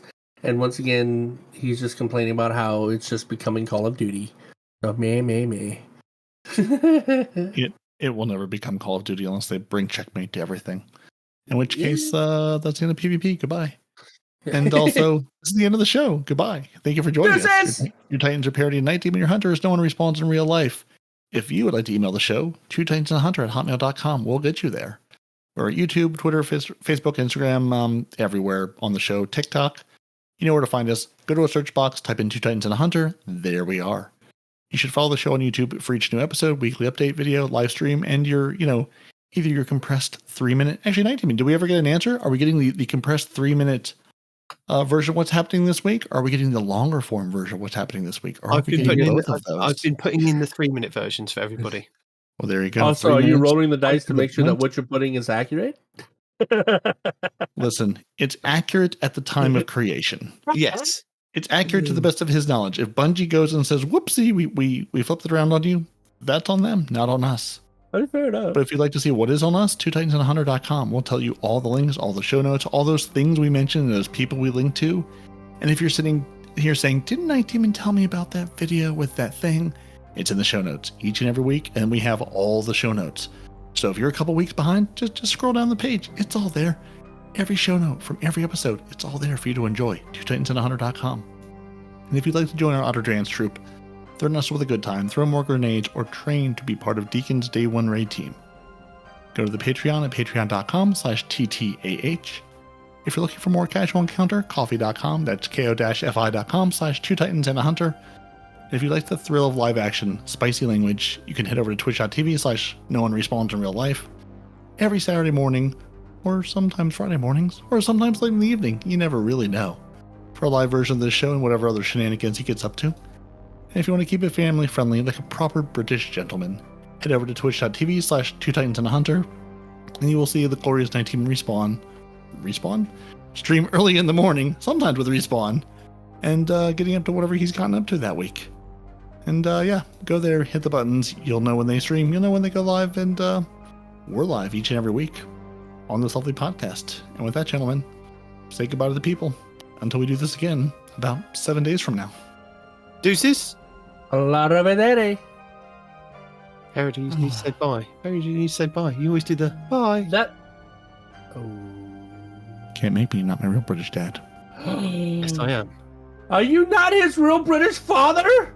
You're going to have to turn this podcast around right now. We're too far in. I can't turn it around now.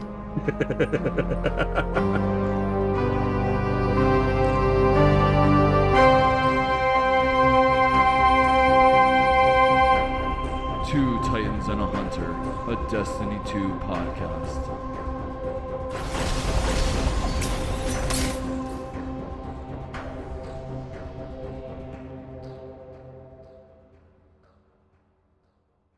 Did I lose you guys, or did y'all stop talking? Hello. Oxygen free. Supercalifragilisticexpialidocious. Even though Nitedemon, he is really quite atrocious. Hello.